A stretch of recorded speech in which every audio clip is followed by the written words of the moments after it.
Lord Father, we come to you on this day and we come to you for the strength. And times have been hard for Shanquella Robinson's family as well as her supporters. But we know that you have the final say so. And we just come to you and we ask for justice for Shanquella Robinson. Shanquella Robinson was a beautiful angel of yours. And we down here hurting. Our family is hurting. We just ask to walk with Shanquella's parents, walk with her sister, give them the strength to see the beauty in you taking her to be with you. They say to be absent from the body is to be present with the Lord. Yes, Lord. So we're not questioning why you took Shanquella. We knew and we know that it's all in your plan. So we just asking for some justice for Shanquella Robinson and her family. Amen. Amen. Is it anyone else that would like to say a prayer? Is it anyone else that would like to give some encouraging words to the family? I'll say something. Can I do not like being recorded. Okay. She don't want to be recorded. Okay.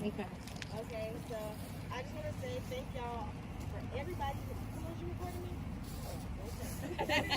Stop Thank it y'all for and showing record again. 1, 2, 3.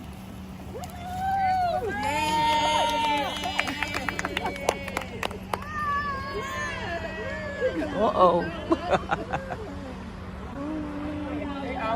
Oh, everybody going this way, huh? Amen.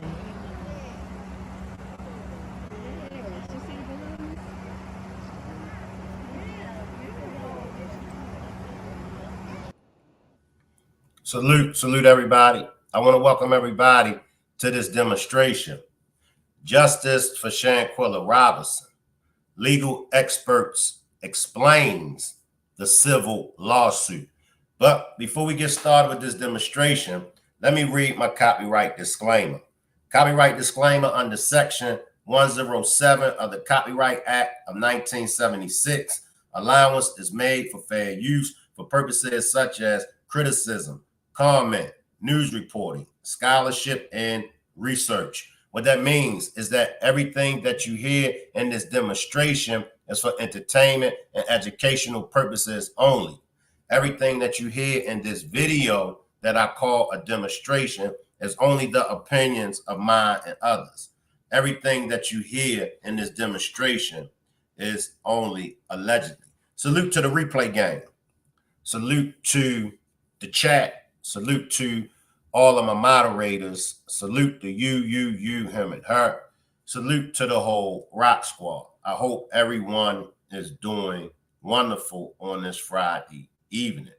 I will salute individually. Just give me some time. I do see you all down there. Let's just jump straight into this demonstration, everybody. The justice for Shanquella Robinson.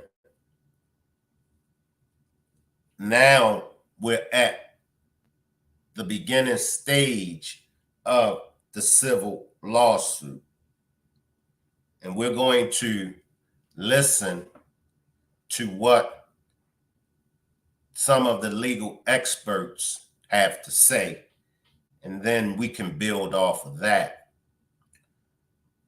Shout out to Nancy Grace. Shout out to Sue Ann Robinson. She's the one that filed for the civil lawsuit. So shout out to her. And also shout out to a man, Khalif J. Rhodes. We're going to be hearing from him as well. Now, the civil lawsuit in the case with Shanquella Robinson, it's just another proceeding procedures to be taken to get justice. We know Mexico has a warrant for the main aggressor. We know that. We know that the FBI refuses to prosecute any of the Cabo 6 members. And we also know that the DOJ hasn't prioritized the warrant. So that next step, the next procedures is the civil lawsuit. So let's go to my man,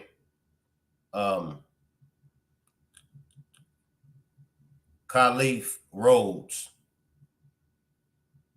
and let's listen to him weigh in on the civil lawsuit.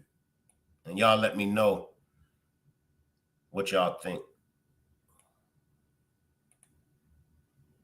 Chief Legal Analyst Khalif Rhodes joining us here to talk about what's inside of this new lawsuit. Now, Khalif, I got to tell you, I got through half of this and just was disgusted with what is inside here. More details. What can you tell us? What I can tell you is I do homicide cases on a regular basis, and this is by all means some of the most disturbing details that I've ever read. I mean, this is line by line account of what happened on that night in question, and a lot of things of what happened and what did not happen or what should have happened. And so they're alleging a couple of things. Negligence first against what they called the Cabo 6, this group of defendants that were traveling together. And then you talk about the incident with the video. That's Miss Jackson. Miss Jackson was in this video assaulting Miss Robinson. And then during that process, that's when it's kind of all unraveled. And you can see that she is extremely injured, extremely hurt. But what the complaint lists out is the details, the timelines of what happened after that, or I should say what failed to happen after that. When authorities got there, they talked about her being alcohol poisoned and her needing to be rehydrated. Authorities at that moment instantly realized, no, she's not dehydrated, she's injured. And the key point that I look at in this complaint that they mentioned is that they asked the Cabo 6, do you want to get her medical treatment outside of this resort where you're at and inside of the in another location? And they all declined. Multiple. So the first thing that I noticed that he mentioned, as far as a name being on that warrant, and he mentioned the name of Miss Jackson. And we know the Miss Jackson to be Dejanay Jackson. So I know it was some discrepancies on whether or not the actual name of the main aggressor was listed. We've heard Ben Crump as well as Sue Ann Robinson. And now we've heard from this legal expert that mentions Dejanay Jackson name being on that warrant. Also, he mentioned about the medical attention that they denied. See, they denied her. You know, they denied her medical attention.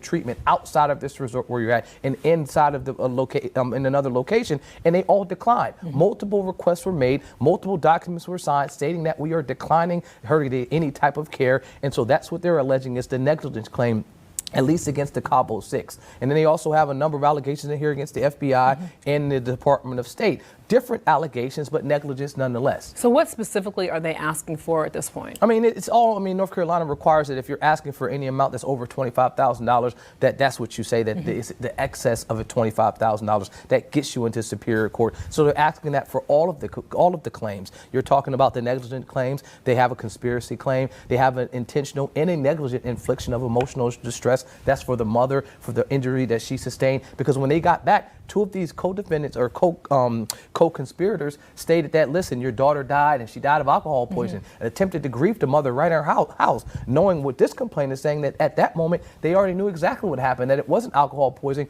that it was an assault. But let's talk about the standard. The standard for a negligence claim is clear, that there must be a duty, there was a breach of that duty, that it was because you breached your duty, you actually caused my damages, and I was damaged. Well, we talk about. So for those that are wondering why 25,000, according to him, the 25,000 gets you into the Superior Court, even though there can be awarded more but the 25,000 secures the claim getting in the civil lawsuit. He also mentioned about when they came back. And he also mentioned about their duty, the duty of them. If you're just walking down the street and you see just a stranger or a random Jane Doe or John Doe laying somewhere in the park bleeding, it's not your duty to assist them. You know, we will hope out of good faith you will help them, but it's not your duty. However, according to him, if you cause the bodily harm to an individual, it's your duty to get them medical attention. It's your duty to get them help. Dejanay attacked her. There's a video showing that Dejanay attacked her. She was supposed to got medical attention for Shanquella. We hear Winter, we read Winter's name all in the police report, as well as Sue Ann's civil lawsuit. Winter's name is there. She was supposed to gotten her medical attention. And according to the police report, all of the associates that were with her, known as the Cabo Six, denied her getting this medical attention that the doctor said that Shanquella needed. Breached your duty, you actually caused my damages, and I was damaged. Well, we talk about death being the ultimate damage. There's nothing worse than that. But the duty portion, because there's something called a Samaritan or Good Samaritan. If I'm just walking down the street and I see you on the ground hurt, I have no duty to save you, even though it's the right thing to do. It's the nice thing to do. In the eyes of the court, I legally have no duty to help you. However, if I caused your injury, or if I participated in causing your injury, now I do have a duty. I have a duty to intervene, and I have a duty to help. Which is what so they're alleging important. is that Yeah. they failed to help. And it's so important in this case because the facts remain. The video shows her being beat up by a particular person. So we have that as facts. What we don't know yet is in terms of how she died and who then is responsible for that. Is that correct? Well, what they're saying is the allegations in here is that it was trauma, it was injuries to the spine, to the neck. I mean, when you look at their autopsy that they, or I should say their medical report that they have listed, it shows a number of injuries that were not related to dehydration and or alcohol poison, but from physical damage. And so the lack of getting medical care when this person was clearly physically injured is what rose this to any kind of allegations of crime. And then you got to think about it as this: the other complainant, Miss Jackson, she already has a warrant for arrest in Mexico right now. Right. And that's how we get to the negligence. Already has a warrant for arrest in Mexico right now. Right. And that's how we get to the negligence claim. They're saying the Mexican authorities submitted a request to extradite her to Mexico, and the State Department just failed to take any action. And the families wanted answers. They're wanting to know, why didn't you do this? If they're in the family in the press conference today said, if this would have been someone else, it would have been done. It would have been taken care of. Well, how come this isn't being done for my daughter? Yeah. Hopefully this gives them a little bit more closure in this case. So for all of you that feel as though Mexico should be held accountable, for all of y'all that feel as though Mexico dropped the ball, for anybody that points the finger to Mexico for not doing their job or trying to cover this up, Mexico is not mentioned in the civil lawsuit. Sue Ann hasn't mentioned anything about going after Mexico.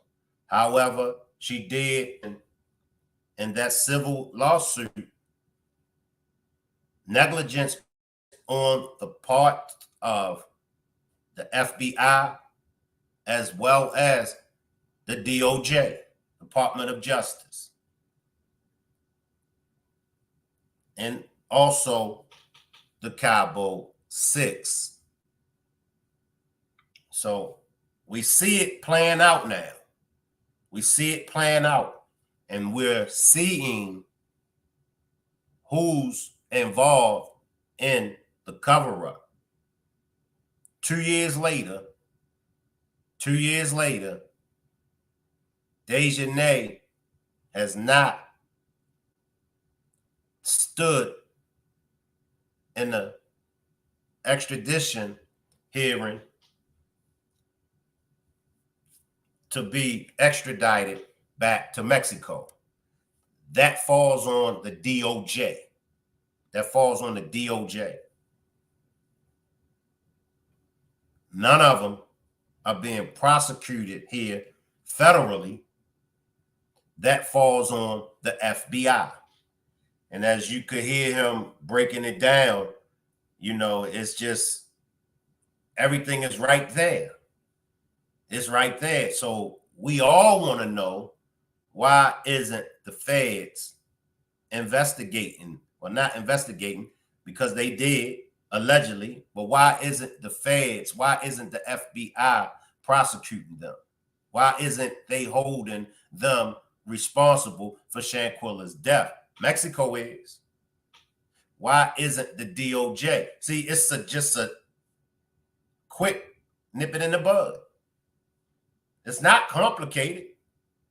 In the very beginning, many of us felt like the case was complicated.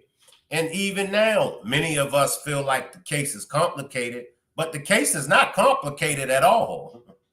When you look at it now, after 2 years that it all played out, you see the case ain't complicated. It's a closed shut case. But certain people is just covering this up. But how much longer can they cover this up? We saw that Dejanay even went as far as to try to change her name. And I'm going to put this up. I got it on my community wall. But this is her report. And this is her report that she filed June the 5th, 2023. If y'all look in the back of me, she filed it in the Guilford Clerk of Superior Court on June the 5th, 2023. The type of case you see right there, name change. And as I said, if you can't see this, then go to my community wall, and I have it on my community wall. But you could see the type of case it is, and it's a name change. And it was disposed in the Clerk of Superior Court on November the 14th, 2023. And then you see over here, over there, you see the alias of Imani Green.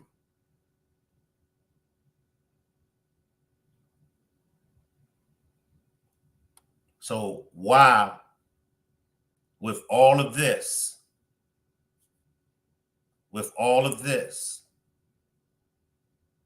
why hasn't any of them been held accountable? Now, some might say, Shank, she going up against the FBI. She's going up against the DOJ. Do she really think she can win? Sure. Sure she can win. Sure she can win.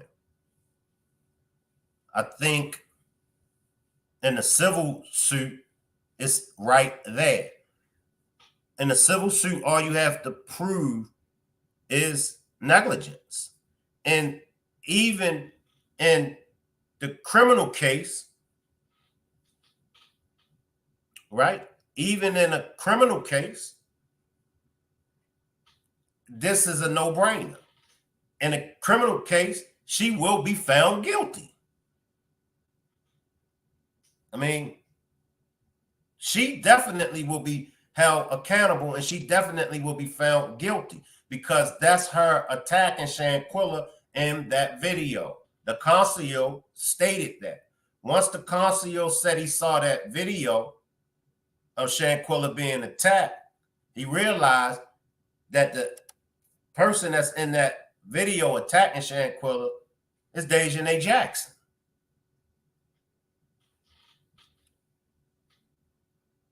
Now I'm gonna run the clip all the way and I won't interrupt. And I'll jump to the chat and I'll take some of y'all comments. Y'all let me know. I'll run it and I won't interrupt. And y'all let me know. Chief Legal Analyst Khalif Rhodes joining us here to talk about what's inside of this new lawsuit. Now, Khalif, I got to tell you, I got through half of this and just was disgusted with what is inside here. More details. What can you tell us? What I can tell you is I do homicide cases on a regular basis, and this is by all means some of the most disturbing details that I've ever read. I mean, this is line by line account of what happened on that night in question, and a lot of things of what happened and what did not happen or what should have happened. And so they're alleging a couple of things. Negligence first against what they called the Cabo Six, this group of defendants that were traveling together. And then you talk about the incident with the video. That's Miss Jackson. Miss Jackson was in this video assaulting Miss Robinson. And then during that process, that's when it's kind of all unraveled. And you can see that she is extremely injured, extremely hurt. But what the complaint lists out is the details, the timelines of what happened after that, or I should say what failed to happen after that. When authorities got there, they talked about her being alcohol poisoned and her needing to be rehydrated. Authorities at that moment instantly realized, no, she's not dehydrated, she's injured. And the key point that I look at in this complaint that they mentioned is that they asked the Cabo Six, do you want to get her medical treatment outside of this resort where you're at and inside of the in another location? And they all declined. Multiple treatment outside of this resort where you're at and inside of the in another location, and they all declined. Multiple requests were made, multiple documents were signed stating that we are declining her any type of care. And so that's what they're alleging is the negligence claim, at least against the Cabo Six. And then they also have a number of allegations in here against the FBI and the Department of State. Different allegations, but negligence nonetheless. So what specifically are they asking for at this point? I mean, it's all, I mean, North Carolina requires that if you're asking for any amount that's over $25,000, that's what you say, that it's the excess of $25,000 that gets you into Superior Court. So they're asking that for all of the claims. You're talking about the negligent claims. They have a conspiracy claim. They have an intentional and a negligent infliction of emotional distress. That's for the mother, for the injury that she sustained. Because when they got back, two of these co-defendants or co-conspirators stated that, listen, your daughter died and she died of alcohol poisoning, and attempted to grieve the mother right in her house, knowing what this complaint is saying, that at that moment they already knew exactly what happened, that it wasn't alcohol poisoning, that it was an assault. But let's talk about the standard. The standard for a negligence claim is clear, that there must be a duty, there was a breach of that duty, that it was because you breached your duty, you actually caused my damages and I was damaged. Well, we talk about breached your duty, you actually caused my damages and I was damaged. Well, we talk about death being the ultimate damage. There's nothing worse than that. But the duty portion, because there's something called a Samaritan or Good Samaritan. If I'm just walking down the street and I see you on the ground hurt, I have no duty to save you, even though it's the right thing to do. It's the nice thing to do. In the eyes of the court, I legally have no duty to help you. However, if I caused your injury, or if I participated in causing your injury, now I do have a duty. I have a duty to intervene and I have a duty to help. Which is what so they're alleging important. is that they failed to help. And it's so important in this case because the facts remain. The video shows her being beat up by a particular person. So we have that as facts. What we don't know yet is in terms of how she died and who then is responsible for that. Is that correct? Well, what they're saying is the allegations in here is that it was trauma, it was injuries to the spine, to the neck. I mean, when you look at their autopsy that they, or I should say their medical report that they have listed, it shows a number of injuries that were not related to dehydration and or alcohol poison, but from physical damage. And so the lack of getting medical care when this person was clearly physically injured is what rose this to any kind of allegations of crime. And then you got to think about it as this: the other complainant, Miss Jackson, she already has a warrant for arrest in Mexico right now. Right. And that's already has a warrant for arrest in Mexico right now. Right. And that's how we get to the negligence claim. They're saying the Mexican authorities submitted a request to extradite her to Mexico, and the State Department just failed to take any action. And the families wanted answers. They're wanting to know, why didn't you do this? If they're in the family in the press conference today said, if this would have been someone else, it would have been done. It would have been taken care of. Well, how come this isn't being done for my daughter? Yeah, hopefully this gives them a little bit more closure in this. All right, let's jump down to the chat and see what y'all saying in the chat. All right. If I skipped over your comment, just drop it again because I'm going to start right here. Salute K Car. K Car says, do they still have their passports? And if they leave the country before getting served, I'm not sure if they still have their passports, K Car. Salute Brent. Brent says, we still hot for Shanquella. Dejanay Jackson, a.k.a. Imani, a.k.a. Janae, a.k.a. Deja, a.k.a. Imani, Nicole, a.k.a. whatever her name is. Tomorrow, we ain't forget DJ. That's right. Salute, Brother Nazir. Salute, Brother Nazir. Appreciate you for pulling it up. Brent says, now her name, Imani Green. DJ got on my nerves. Beautiful says, facts. K-Car says, civil suit, what will happen? To be honest, I couldn't give you detail for detail. Hopefully I could get Sue Ann Robinson or Andre the Advocate to pull up, and hopefully they can let us know the procedures, exactly what takes place. Salute Juanita. Salute Sabrina. Beautiful. Salute Chen.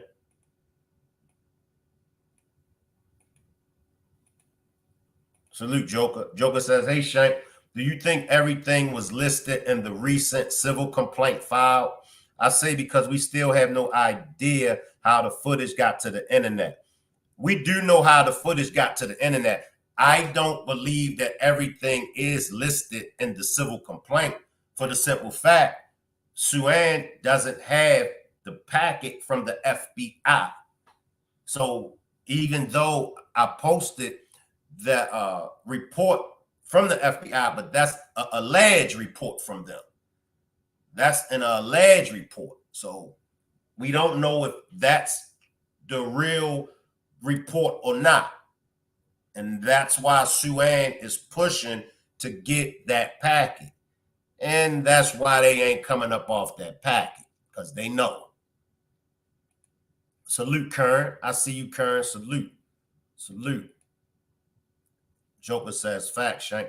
Juanita says the FBI needs to do their job and extradite DJ back to Mexico ASAP. And that's why she has the FBI and also the DOJ, the Department of Justice, listed in the civil lawsuit.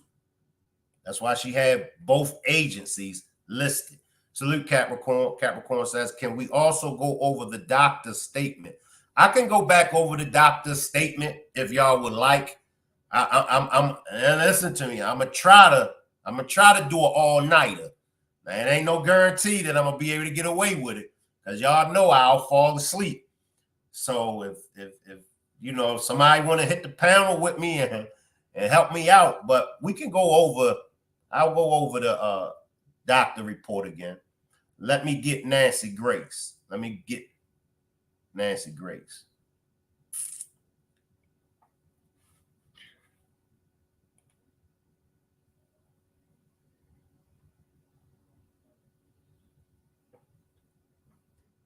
With Grace to find out her thoughts on the case of justice for Shanquella.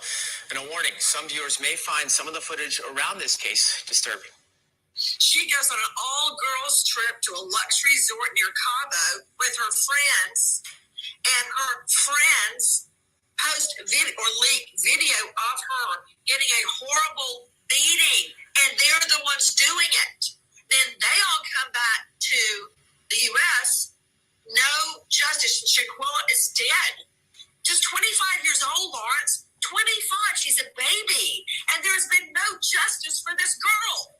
And I want justice. You know, being here in Charlotte, that is a huge story here because it hits so close to home.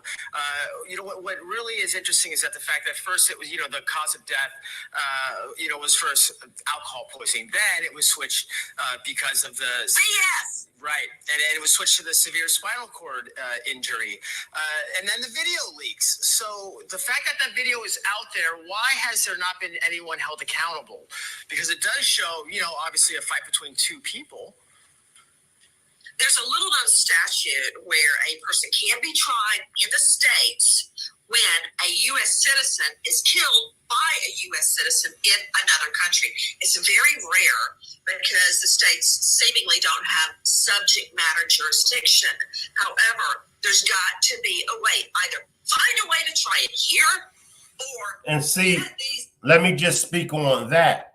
Nancy did say there's a clause where as though a U.S. citizen can't be charged for the unaliving of another U.S. citizen from another country. But here's the thing.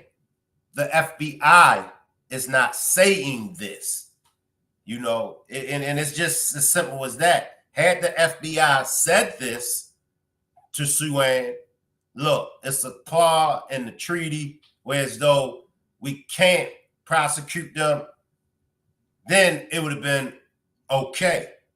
But they said, and this is what the FBI said, and I'm quoting what the FBI said, they're not prosecuting any of them because the 6 associates, the Cabo 6, all said that Shanquella agreed to the fight.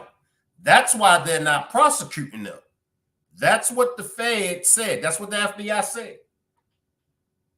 We ain't prosecuting them because a fight took place. And according to the Cabo 6, Shanquella agreed to this fight. Exactly, Brent. And this is something that everybody knows. Wow, the state can press charges. Yes, the state can press charges. Brent says, but in the video, she said no. That's facts. Beautiful for not making it a high priority. Absolutely, Juanita. But in the video, she said, no, we saw it. Martha says, do Cabo 6 have to talk in a civil suit? Yes, yes. Can they just let their attorneys talk for them? No, not in a civil suit. Not in a civil suit. They have to speak in a civil suit. A civil suit is a little different from a criminal complaint. Whereas though in a criminal case, the defendant has the right, in the criminal case, a defendant has the right to not take the stand. I believe it's plead the fifth.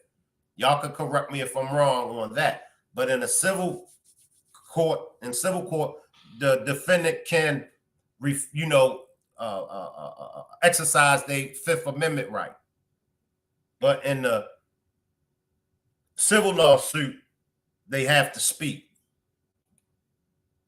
Brent says no means no. Salute, Ms. Parker. Joker says, I wondered did the Cabo 6 give them some type of information because it seems like FBI is covering it up. Salute, Sabrina. Sabrina says from the beginning they run. So would they answer the civil suit? Yeah, they got to get it. And this is the thing about it with Cabo 6. This is what we know. The FBI is protecting the Cabo 6. I don't know why. I don't know why. That's the only way that they are able to still be free. That's the only way. The DOJ, somebody is protecting them. However, in a civil suit, in a civil lawsuit, neither one of those agencies has anything to do with it. So can't nobody protect them, not even their attorneys. And I'll play Shanquella's pastor and she'll mention it. Not even their attorneys can protect them about this civil lawsuit. So they can't get around the civil lawsuit. Juanita says whether or not, if she agreed or not, where's the manslaughter charge? That's facts. That's facts. Karen says, this is really deep, like Nazia said. We want to know why they did this It was good hearing from Shanquella mother. Yes, it was. But like Nazia said, it's deep. We see that. Joker says that's crazy when you think about it because they transports are still active. Salute, Michelle. Karen says the DOJ Shank Rock is their cover. Yes, yes. Salute, Tommy. Brent says, so maybe they say something to incriminate themselves. And that's what the civil lawsuit is about. That's what the civil lawsuit is about. Salute, Brashante. Salute. Appreciate you for pulling up, Brashante. You're in the clouds. You ain't in the bushes. You're in the clouds. Whenever you drop down, they call this dropping down, and salute and let us know that you're here. That's the clouds. The bushes is when you don't say nothing. So appreciate you, Brashante. Remember, everybody, the bushes is when you don't say nothing, when you just watch. The clouds is when you do what Brashante done, when you speak, and you know, that lets us know, okay, she in the clouds, she's watching.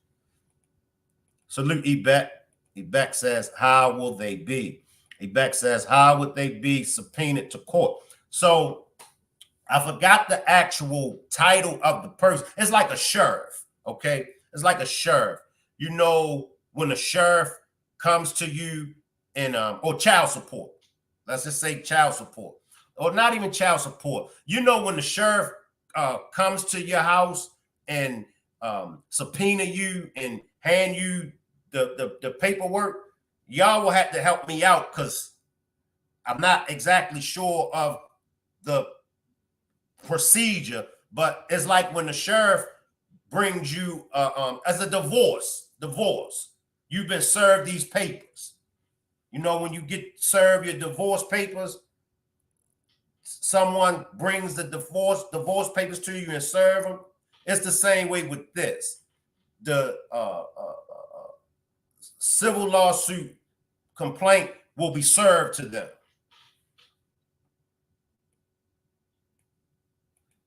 Joker says someone knows someone in the higher ups. The civil lawsuit is going to put them all on the stand. And that's what it's about, Joker.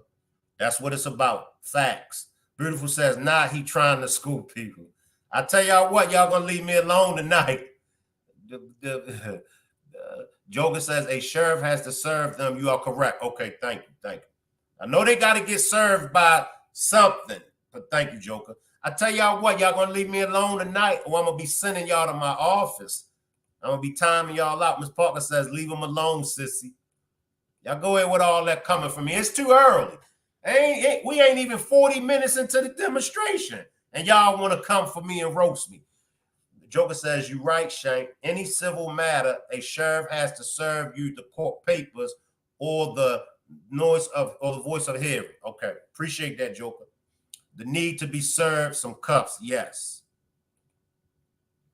Beautiful says, sis, I'm just here to troll. Sis, I just come to troll till it's Tylenol kick in. Salute, Willing. Karen says, thanks for all you do, Shank Rock and your squad, keeping the story alive and going to the balloon releases 2 years in a row. Blessings to you all. Salute, watching from Virginia. Well, we appreciate you, Karen. We appreciate you. Kate Carr says, will they be able to serve DJ now that she has changed her name? Oh, yeah. Oh, yeah. Oh, yeah. She gonna get served. And I can't say whether or not her name got changed. I'll do some further investigation. And if any of y'all want to do some further investigation, because it says the status of the case on November the 14th is disposed. So I'm waiting to get exactly, did she get her name changed or did they dismiss it?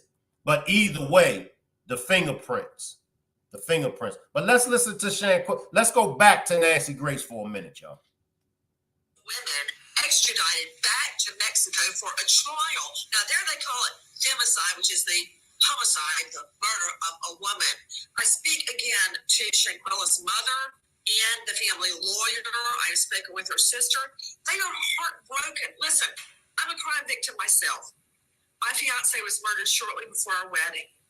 And until you get justice, you can't grieve. You can't move on with your life. The mother is stuck in time until justice has been sought. You speak with passion and that's so true. That's so true.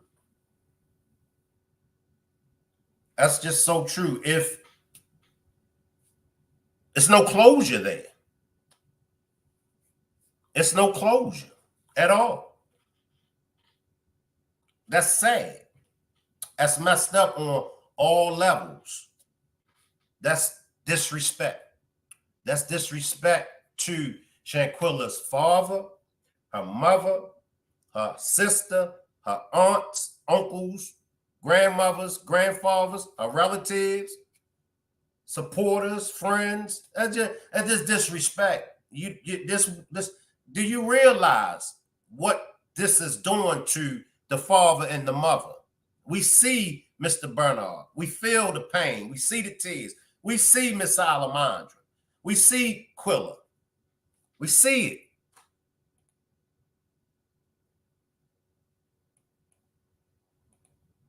But I would just like to say that Shanquella was a very loving person. I guess I could say I was kind of like her babysitter. Because school opened, her mother had to be at work so early in the morning. She would always drop off at my house, and she'd stay there at the time to go to school. And she was just go-getter. That's what Shanquella was. And, you know, all the kids just loved her to death. But what I would like to say today is to the 6 that was with her. My plea, if you're watching this or if you'll be watching this, my plea is to you. And I'm saying to you, I'm standing first, y'all. I'm standing for God. That's who I believe in. I'm standing for him on behalf of the Robinson family. And I would like to say to those 6, no matter where you go, you're not going to be able to run from this situation.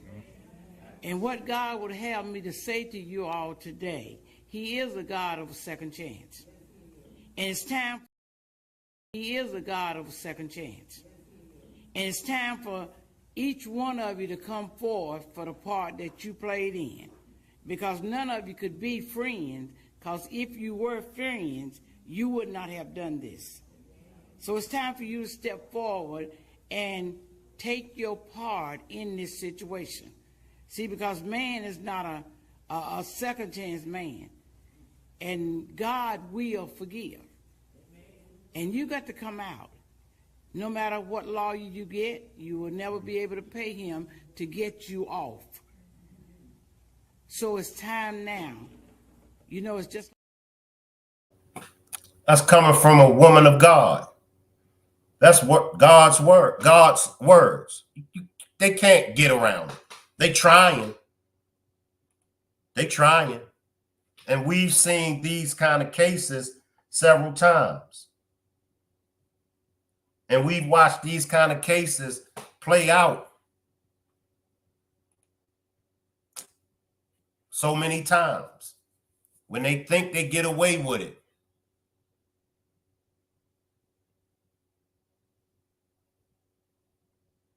I see that down there in the chat serving drinks, roasting me, so I ain't paying attention to the chat. Y'all think y'all gonna be roasting me. But oh Lord have mercy. There they go. They done got started. Don't pay my chat no attention. Don't pay the Rock Squad no attention. If y'all see him down there roasting, don't pay him no attention. But according to the legal expert, you know, they have a duty, a good Samaritan. He called it a good Samaritan duty. Now, if you, like he said, if you walking down the street and you see somebody bleeding on a park bench or something like that, you're not obligated. It's not your duty. We will hope out of good faith that you would stop and help. However, if you cause it,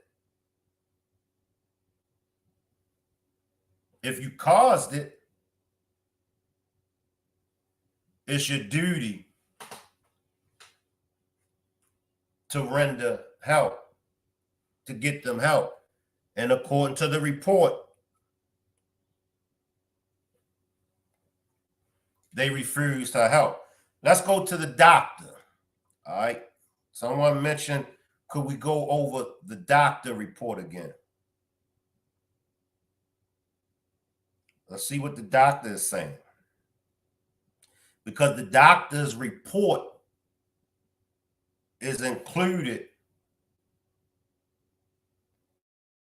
in the civil suit. Once again, it's on my community wall. Go to my community wall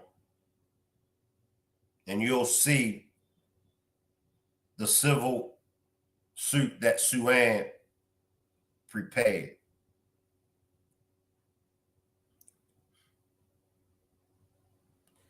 Why only 25,000? The 25,000 per count, if not mistaken. Yeah, why only 25,000? That's standard procedures to get it into Superior Court.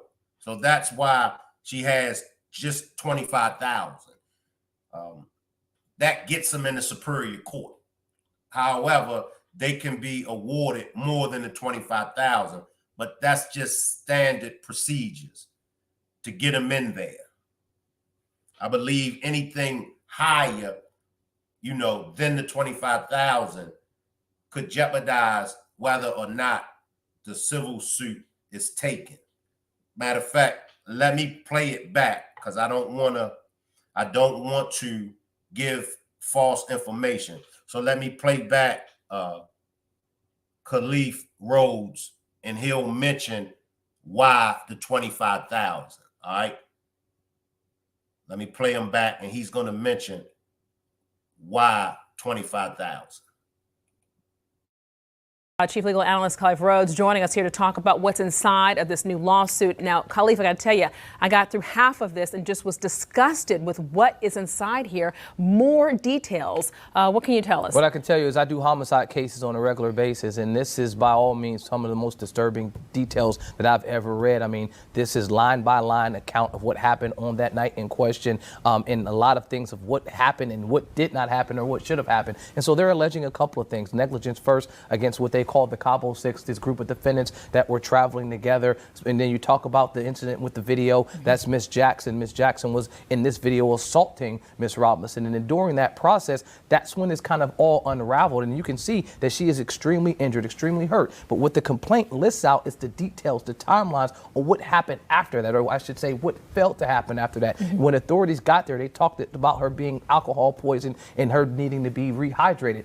Authorities at that moment instantly realized, no, she's not dehydrated, she's injured. And the key point that I look at in this complaint that they mentioned is that they asked the Cabo Six, do you want to get her medical treatment outside of this resort where you're at and inside of the in another location? And they all declined. Multiple treatment outside of this resort where you're at and inside of the in another location, and they all declined. Multiple requests were made, multiple documents were signed stating that we are declining her any type of care. And so that's what they're alleging is the negligence claim, at least against the Cabo Six. And then they also have a number of allegations in here against the FBI and the Department of State. Different allegations, but negligence nonetheless. So what specifically are they asking for at this point? I mean, it's all, North Carolina requires that if you're asking for any amount that's over $25,000, that's what you say, that it's the excess of a $25,000. So the excess of 25,000. If you're asking for anything over 25,000, the excess is 25,000. So you just fill it out as 25,000. So that's why they mentioned 25,000. Let me run it back and keep my mouth treatment outside of this resort where you're at and inside of the in another location, and they all declined. Multiple requests were made, multiple documents were signed stating that we are declining her any type of care. And so that's what they're alleging is the negligence claim, at least against the Cabo Six. And then they also have a number of allegations in here against the FBI and the Department of State. different allegations, but negligence nonetheless. So what specifically are they asking for at this point? I mean, it's all, I mean, North Carolina requires that if you're asking for any amount that's over $25,000, that's what you say, that it's the excess of $25,000 that gets you into Superior Court. So they're asking that for all of the claims. You're talking about the negligent claims. They have a conspiracy claim. They have an intentional and a negligent infliction of emotional distress. That's for the mother, for the injury that she sustained. Because when they got back, two of these co-defendants or co-conspirators stated that, listen, your daughter died and she died of alcohol poisoning, and attempted to grieve the mother right in her house, knowing what this complaint is saying, that at that moment they already knew exactly what happened, that it wasn't alcohol poisoning, that it was an assault. But let's talk about the standard. The standard for a negligence claim is clear, that there must be a duty, there was a breach of that duty, that it was because you breached your duty, you actually caused my damages, and I was damaged. So the 25,000 is standard.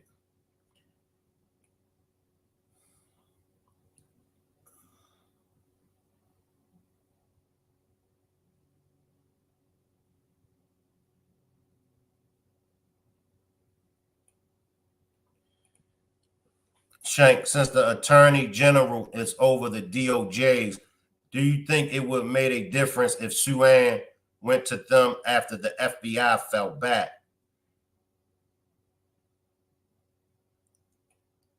I can't answer that, Juanita. I can't answer that. I can't. I was saying I'm not sure. I'm not sure.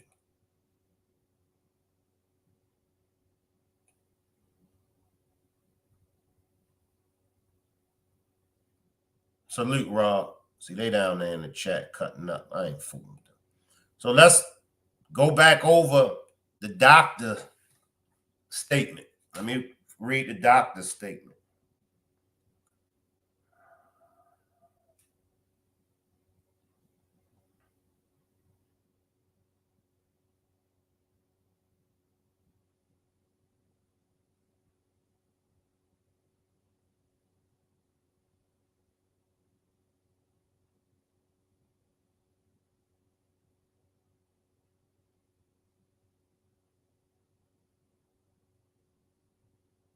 All right.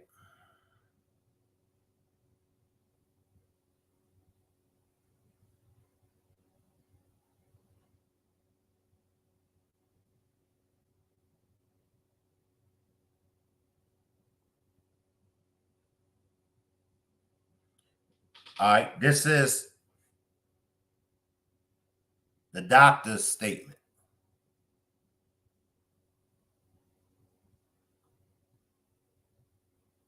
Carolina Beatrice, this is her statement, and it's in the civil lawsuit packet, the civil lawsuit complaint. It says, this is my statement given to investigation agent Suni Million in relation to the facts that are investigated by the Attorney General's office of the state of Baja, California. On October the 29th of the year 2022, when I was at my place of work in the AMC Hospital, which means American Medical Center, in Cabo San Lucas, in the municipality of Los Cabos, where I worked as a general practitioner at 13 hours approximately, I was informed by WhatsApp message that medical assistant had been requested for a person in Puerto Los Cabos and San Jose del Cabos at Villa Linda, Puerto Fundadores, number 32. The reason for the medical assistant was that the person had consumed a lot of alcohol and they wanted to hydrate her.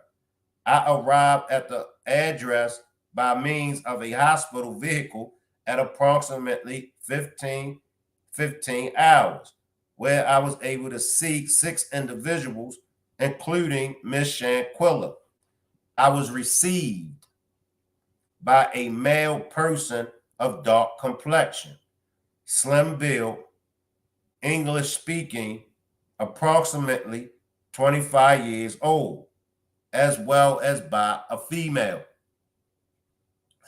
Baja, okay, Baja. I sure hope that lawsuit So as we can see, a gentleman and a lady, a man and a woman, is who she came in contact with first. Many of us believe that that was Nazia and Winter. Once again, it's in the police report that they called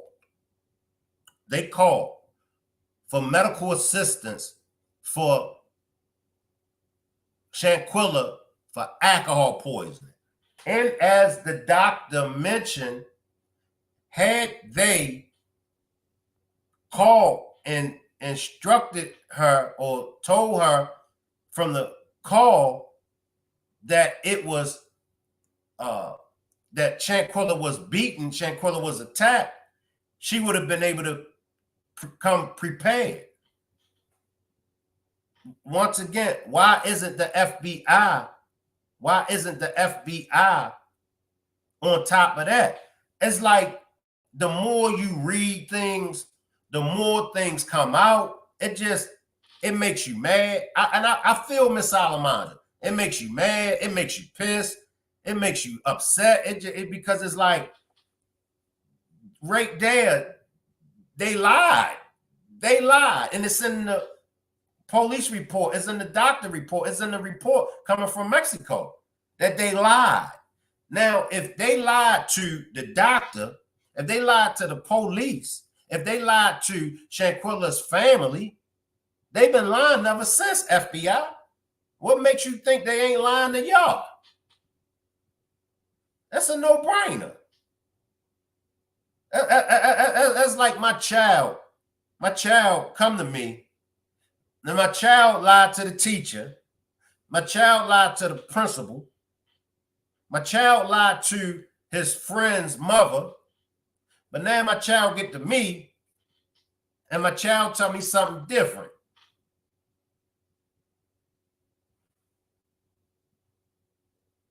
That's a no-brainer. So, Karen says her medical report is shady. Why not get the names and do her job? And she let them run the show. Refusal to get help. That's red flags. She deselected her duty, and there's some ish in the storylines. See, here's the thing, everybody. And I hear what you're saying, Karen. Here's the thing, like,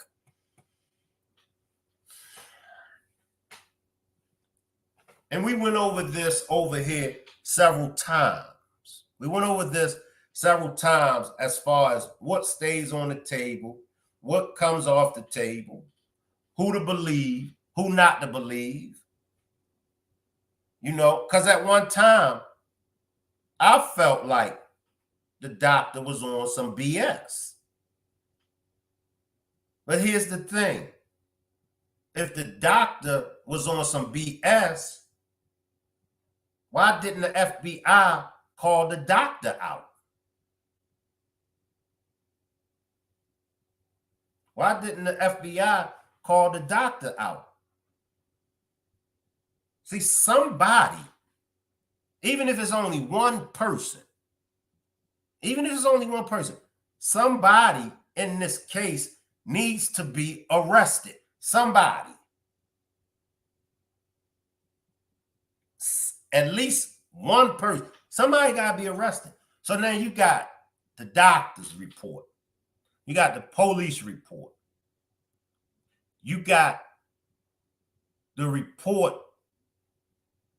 You got the Monster 6 statements to the police, to the doctor. The Monster 6 statements to the FBI. Where is the truth of what really happened?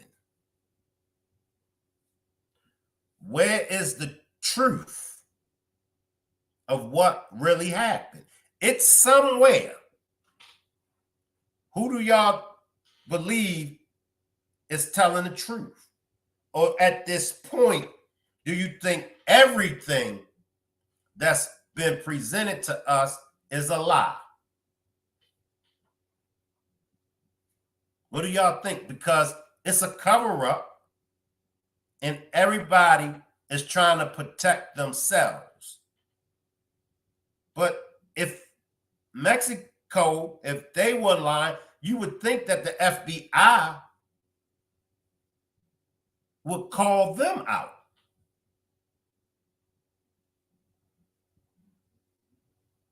Why is the FBI?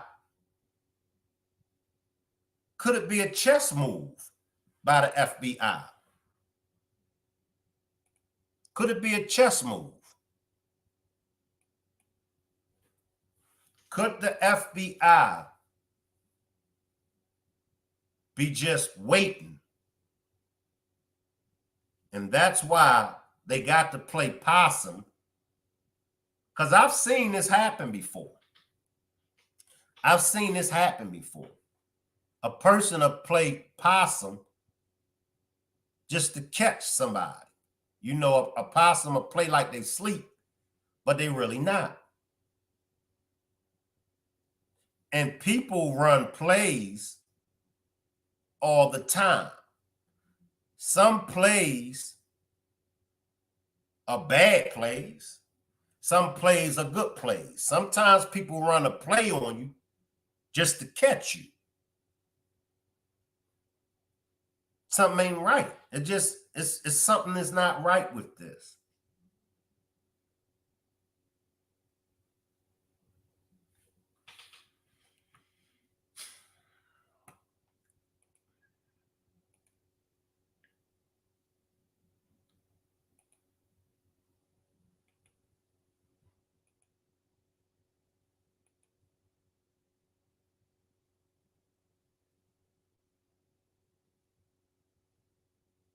Why did they tell Sue Ann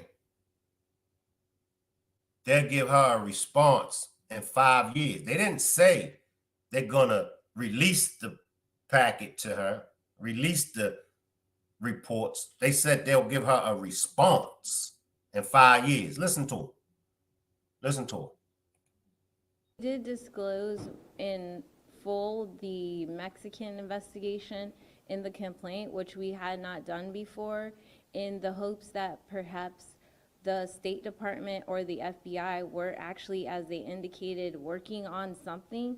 But as you pointed out, today would be the 2-year anniversary, and they have not communicated with us anything other than stating that we can wait another 5 years for a response to our public records request on what they did. So we don't have an option. They have their actions. Said the feds said that she could wait another 5 years just for a response.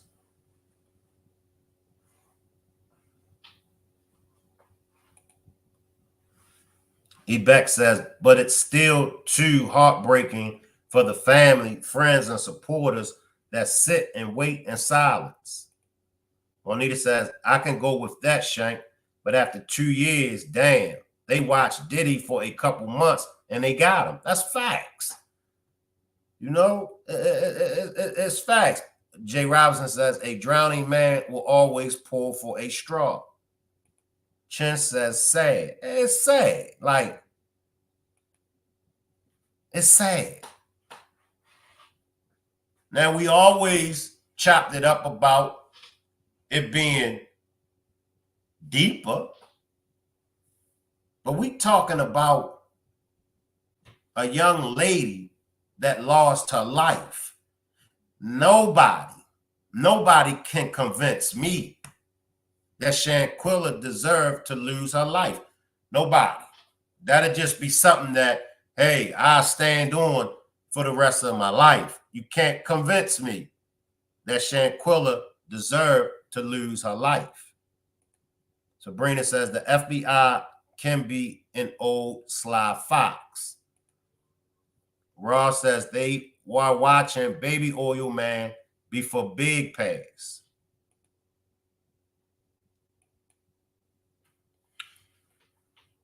All right.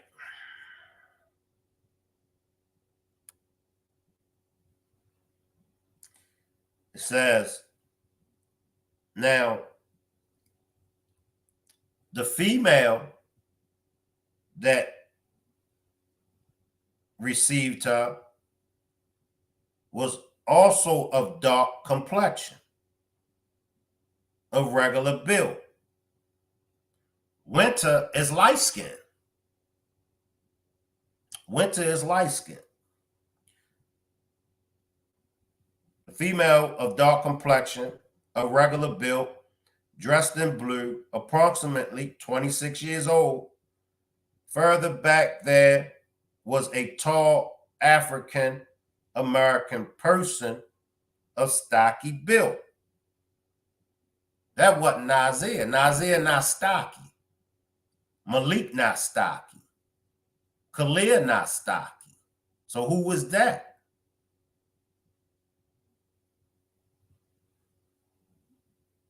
This person was approximately 28 years old. These people pointed out to me a dark-skinned female of African American descent, of slim build, approximately 25 years old, sitting on the couch with her head resting on the top edge of the couch and the rest of her body resting on the couch, covered with a light blanket from the chest down and wearing a blouse. I don't remember the details of it. In purple legging. Her eyes were open. She was disheveled, dehydrated. Her lips were dry. She did not articulate words, only sounds. She had a blow to the forehead and to the right side. Mm. Mm.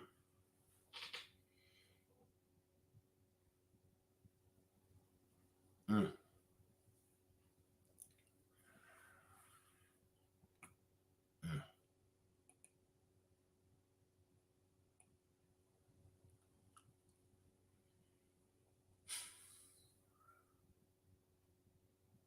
Mm.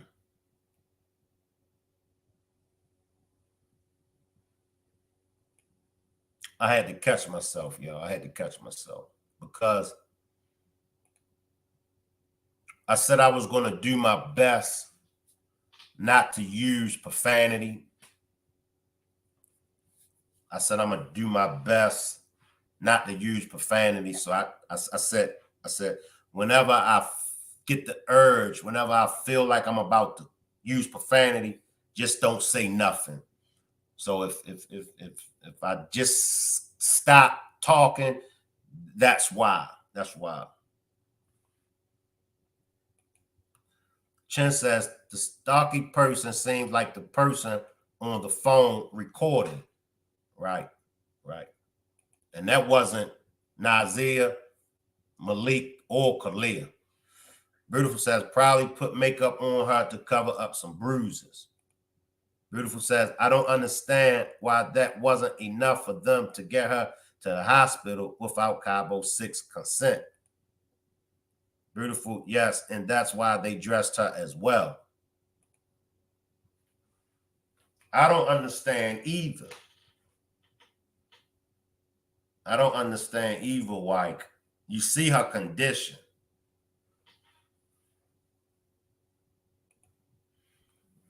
Karen says, I agree with you, Shank Rock. No, she didn't deserve to beat her like that and then flee the country with haste and leave her deleted and all cover up a big lie. And they sticking to alcohol poison.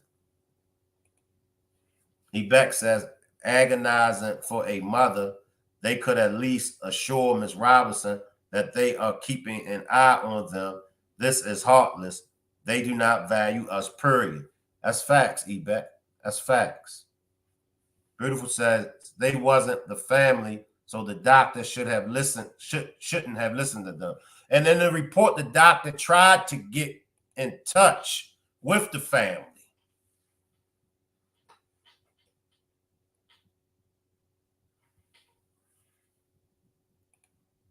D says, why didn't the doctor asked to speak with her family. I believe that the doctor did. Let me see if I can find where the doctor inquired about the family.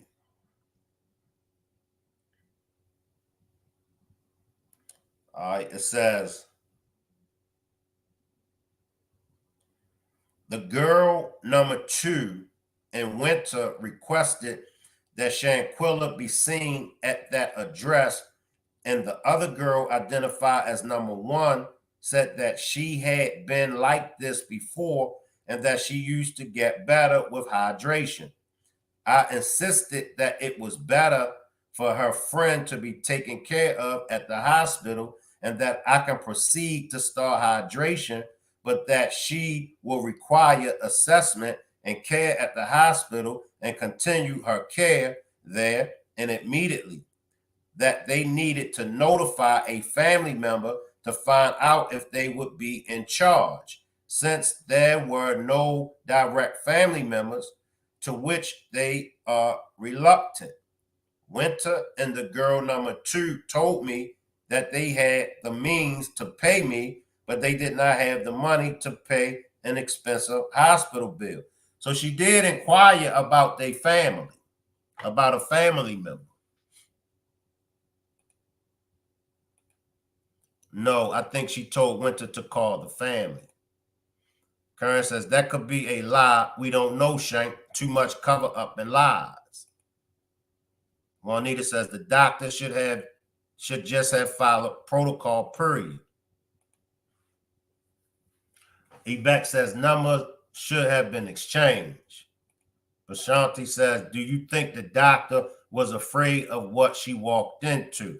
I don't think the doctor was afraid on what she walked into. I don't. I don't. But I could be wrong. Together we break. Salute. Appreciate you for pulling up. I'm happy to see that you are staying on top of this case because no one else is talking about Shanquella at all. Thank you for keeping us updated. You're welcome. You're welcome. Together we break production. You're welcome. Devan says doctors should have demanded consultation with the family. Ross says once she passed, they should have never left the others alone.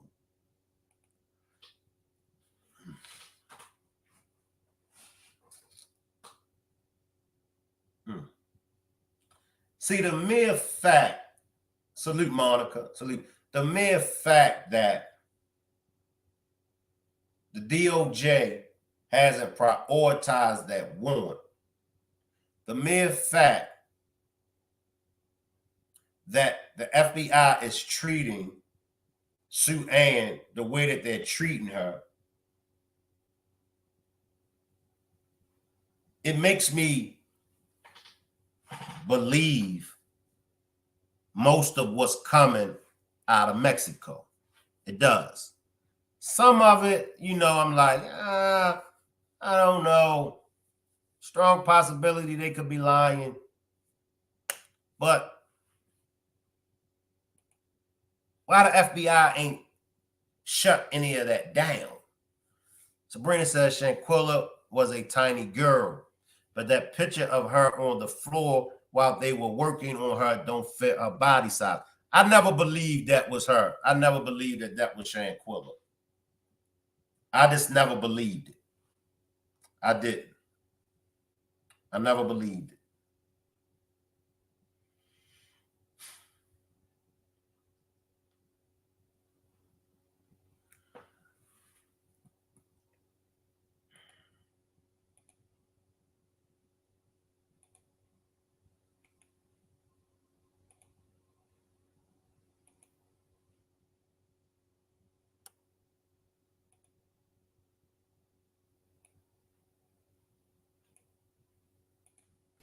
Well, it's not going to bring back Shanquella Robinson, but it's that I know that the FBI should have been done something at this time, after 2 years ago. I know a lot of stuff that was in the phones of Shanquella Robinson that I gave to the FBI, and the FBI looked over it like it was nothing. And, and just like you just pushed my daughter up under the rug when you should have been arrested these people. You had a video where she was being brutally beaten, but you want to mess with the autopsy and say that she did not have a broken back or spine when the FBI are deliberately lying, because someone had, attorney had already, not my attorney, but attorney had already told me don't let the FBI mess with that autopsy, that they were going to switch it around. And that's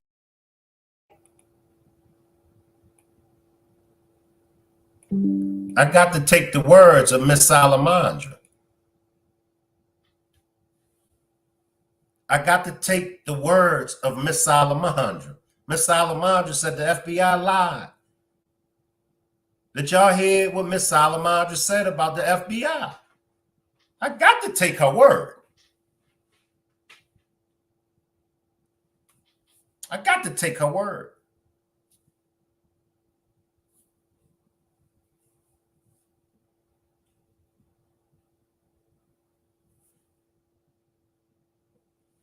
Why? When, if they were truly investigating the case, it would be no need to lie. See? If they were investigating this case, and if they were all about justice for Shanquella Robinson, there's no need for the FBI to lie. It's just a simple, we can't release this information right now, or we're still working on this case. Give us some time, because we're still working on this case. However, according to Miss Salamandra, another attorney told her, don't let the FBI get on that.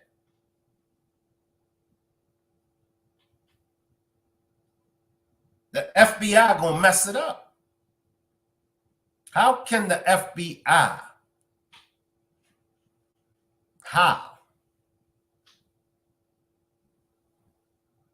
how can the FBI lie to a grieving mother and a grieving father? How can the FBI? Y'all tell me how. Little old Shanquella Robinson shook up the FBI? Nah.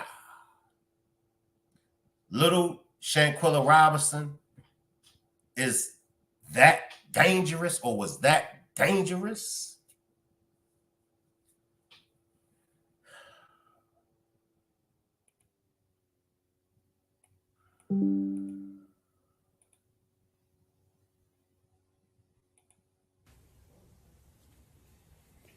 waiting for answers is also is an impact on my family. It gives us a hard way of grieving. We have a hard time grieving. You know, every year we got an anniversary coming up. It never goes away. When you're kind of at ease and you think your mind is doing good, then here comes something else. You know, and then we should have been had justice. Even if they couldn't arrest the whole Cabo 6, some of these people should have been already in jail. Long time ago.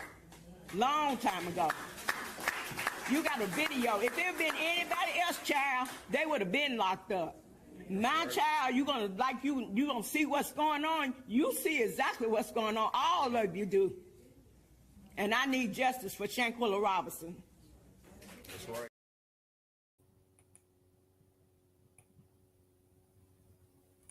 She said, if not all of them, some of them. We all agree to that. Some of them. She said, y'all see what's being done. All of y'all. Who can't see what's being done? People around the world, people around all over see what's being done. Everybody. Everybody is like, it's nowhere in the world. It's nowhere in the world.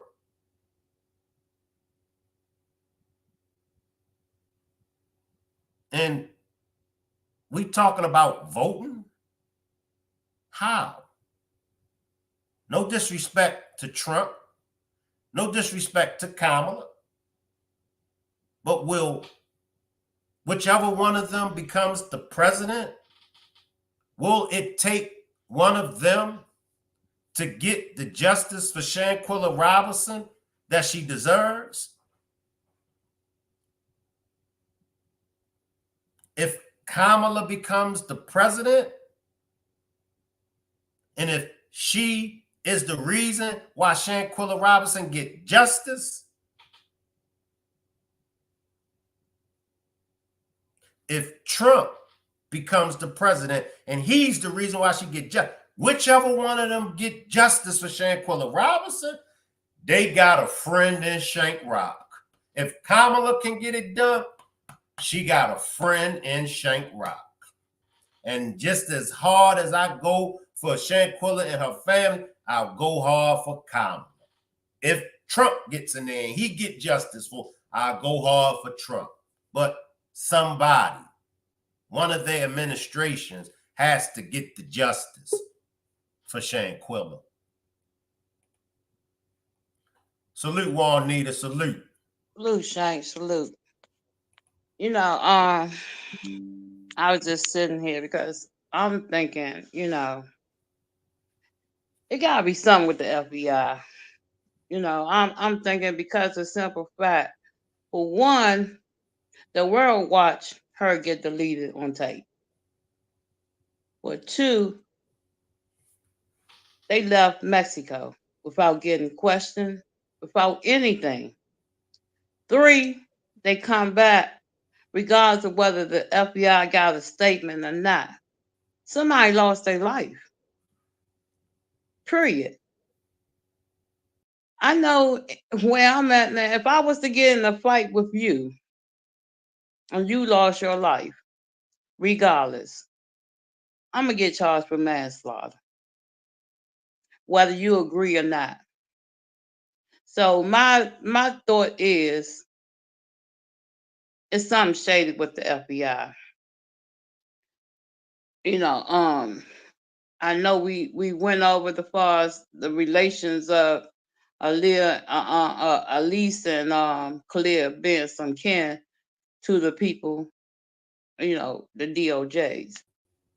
But it's got to be something more sinister than that. Because my thing is this, even if they are related, it's always somebody else to step in to take over a job because that's conflict of interest. They will remove them and put somebody who's not biased in position to handle that case without a shadow of doubt.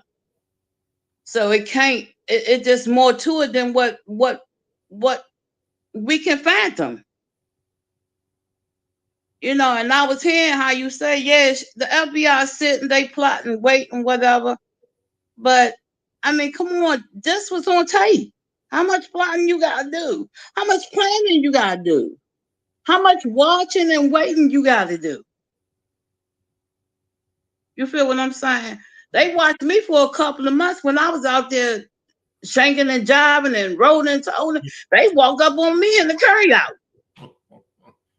Come on. Marshals came straight up, put the cuffs on me because they was looking for me. It didn't take them long to get me. And that's what I'll be saying. For many of us, we've been on that side with the Cabo Sixes on, and we dealt with these people. So we know how these people get down. Right. And with us, it was something lesser. More or less. And they came and got us. They got me real quick. Hey, I've been looking for you, but they've been watching me. Right. And my case wasn't that serious. Mine was some forgery. Hey, mine was too, writing checks. They came and got me. Writing checks. They ain't pick up the same charge. Yeah, the feds ain't pick up the case. You know what I'm saying? They left it with the state, but still the feds talk with me. Yes. Same here. State picked it up and gave me my little 2 years or whatever. Or whatever the case is. But I'm just saying, it got to be more to this than what we see. We ain't already solved the case. Period. Yeah. We ain't put all the pieces together and brought them the case. Yeah. All they had to do was go pick them up and lock them up. but it's more something to it. And just like I said, I know corruption exists, and I wouldn't doubt the fact that the FBI is corrupt.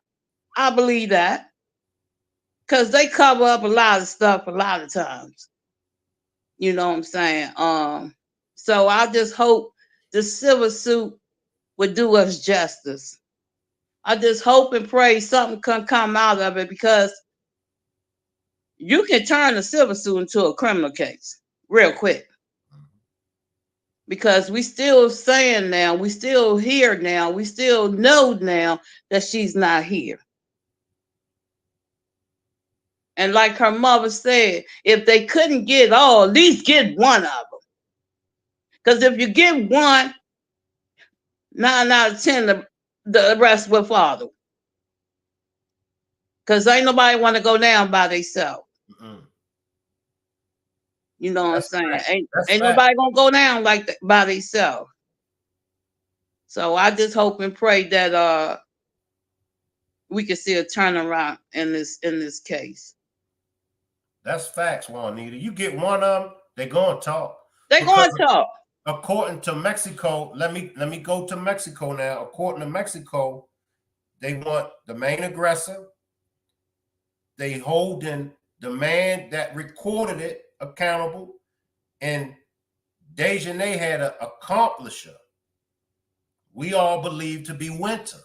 You're right. Yeah, that was her accomplice.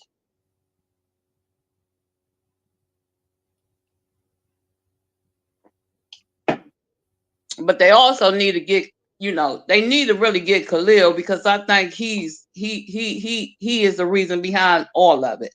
Yeah. He played both sides. Yeah. And he was very jealous of Shanquella because he saw how she worked.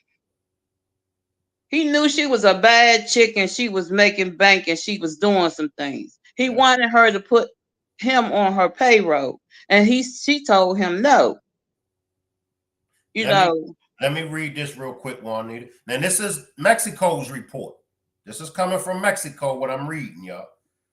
The death of this successful young foreigner would have been hidden by the government of Baja California had the news not reached Metropolimix. So according to this, they saying that the government would have hid it. Baja? Yeah, it's in the report now. It says the death of this successful young foreigner would have been hidden by the government of Baja California had the news not reached the Metropolimix. And I believe had that video not hit, I believe that. If that video hit go viral, it would have been hidden. I believe that. Government. It says, and I ain't mean to cut you off, Juanita. It says, as of now, those responsible for the violent M word would be the female aggressor in the video, that's Dejanay, the man who recorded the video. Whom was we saying that we believe recorded it? It's been so long, I forgot. Who was Say it again? Say it again. Who did we believe recorded it? Because in here it's saying that a man recorded it. I thought we said Winter recorded because of the white fingernail polish or something. But they did say it was a man sitting in a chair. Right. With all of them had phones. And it's saying an alleged accomplice.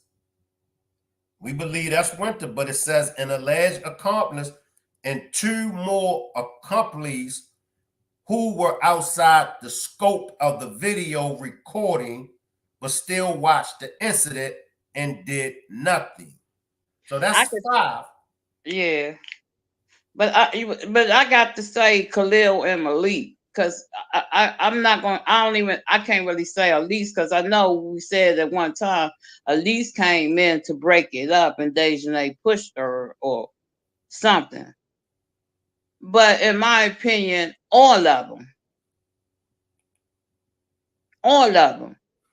Because my thing is this, ain't there one of them stop it. Ain't there one of them broke it. We didn't see nobody jump in after the fact, regardless of what tape they saw before. We didn't see nobody stop it. So I'm all of them guilty in my opinion. You sat back and you watched it. So if you sat back, you watched it, you didn't break it up, you just as guilty as the person that attacked her. Period. And then you all left. If you felt like you didn't have nothing, if you feel like you didn't have no part in unaliving her, you should have stayed over there and took a chance for Mexico and told your side of the story. But nope, they was in cahoots. And I watched your video the other night when you was talking about Nazir, how you say he stayed back and helped. Okay, that was good for him to do so. But what he done afterwards, I don't have no understanding of that. Okay, you stayed back to try to help the doctor. You stayed back to do all this and all that. But what happened after that? And I heard you say he's protecting a DJ, but is it a possibility? Is that DJ boyfriend? What's going on with him, DJ? That's why I raised the question. Is he her boyfriend? Because in the report, the boyfriend is the one that instigated. And exactly. in both in the alleged FBI report, that's the alleged report. Don't know if that's the actual FBI report, but they mentioned the boyfriend was FaceTime. The boyfriend instigated it. Also in Suan's civil suit, it's in there as well that the boyfriend was FaceTime and the boyfriend instigated. Is that Nazir? Is Nazir DJ's boyfriend? Yeah, because see, this is mind bothering, and the fact that when he was on, when Danny interviewed him or he texted her or whatever, saying that he wasn't gonna say nothing because most of them got kids. Yeah. What the hell that mean? If Shanquella was your friend for 9 years, so you say. So you say. Do you care who got kids or not when they took your friend's life?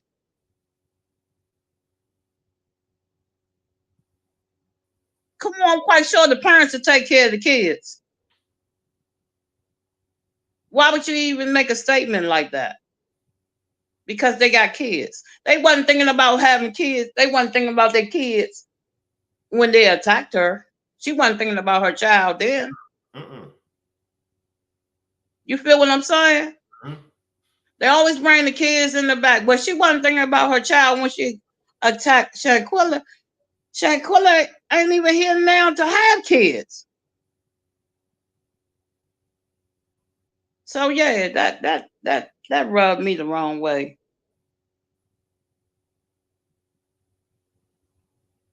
And what man would stand by?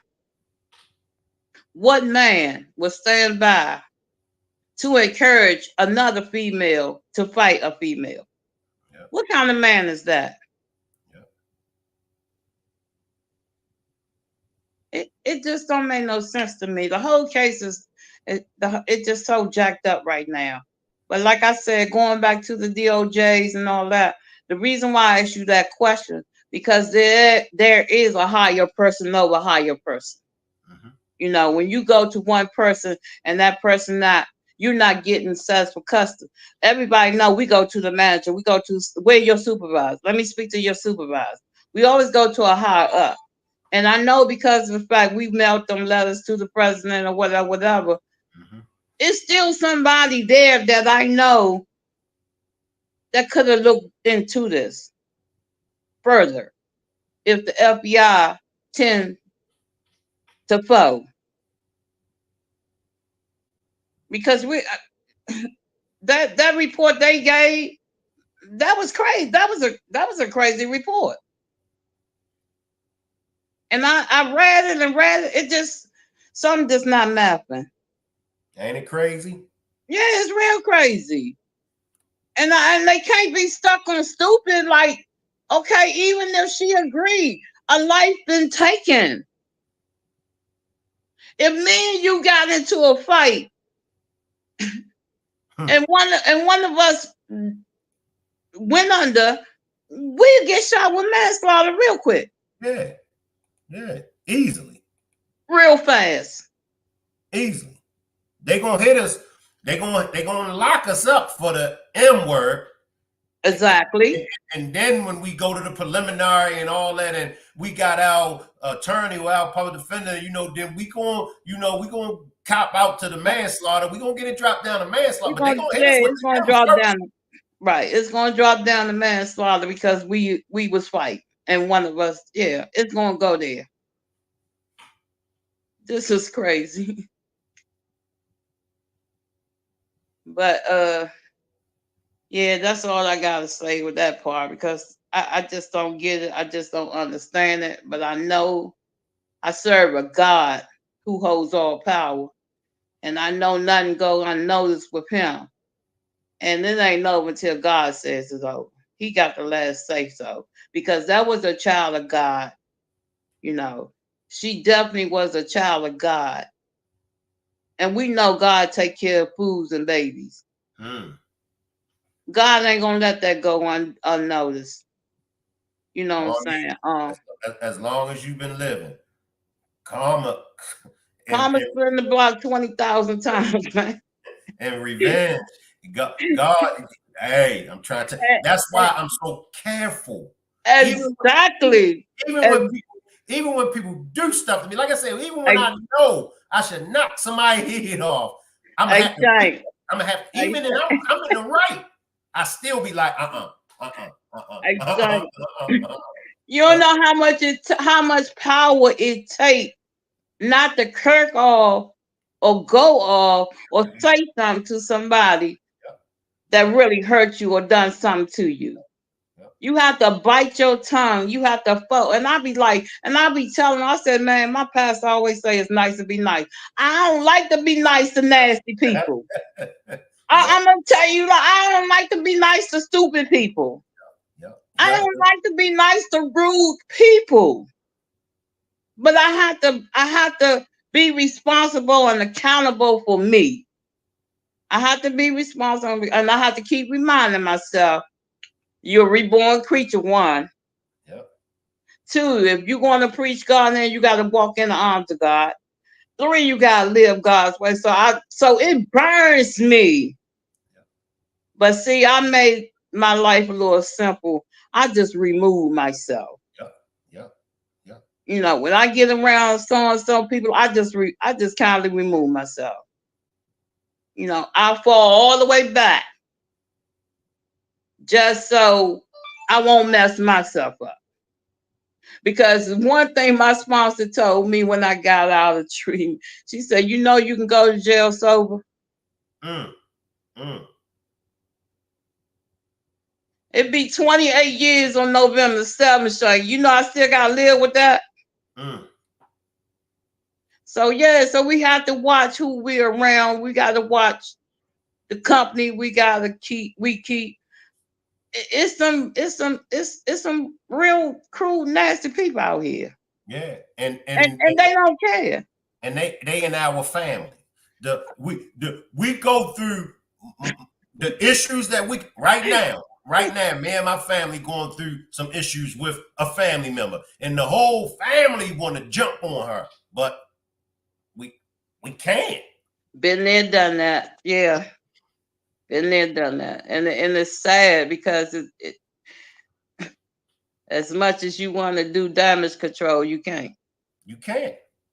And I be speaking on it most of the times when I be giving my demonstration. I be talking to my family member. You know what I'm saying? Right. I know she be in my bushes.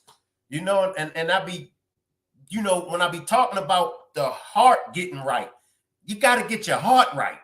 Most definitely. You and it's just so foul. But I know we all experienced that with a family member. Yeah, we have. If they haven't, they will. Yeah. Like, why are you doing this? Juanita, why are you doing this? But like you said, we just remove ourselves from the individual. You have to. I mean, you have to. I got cousins.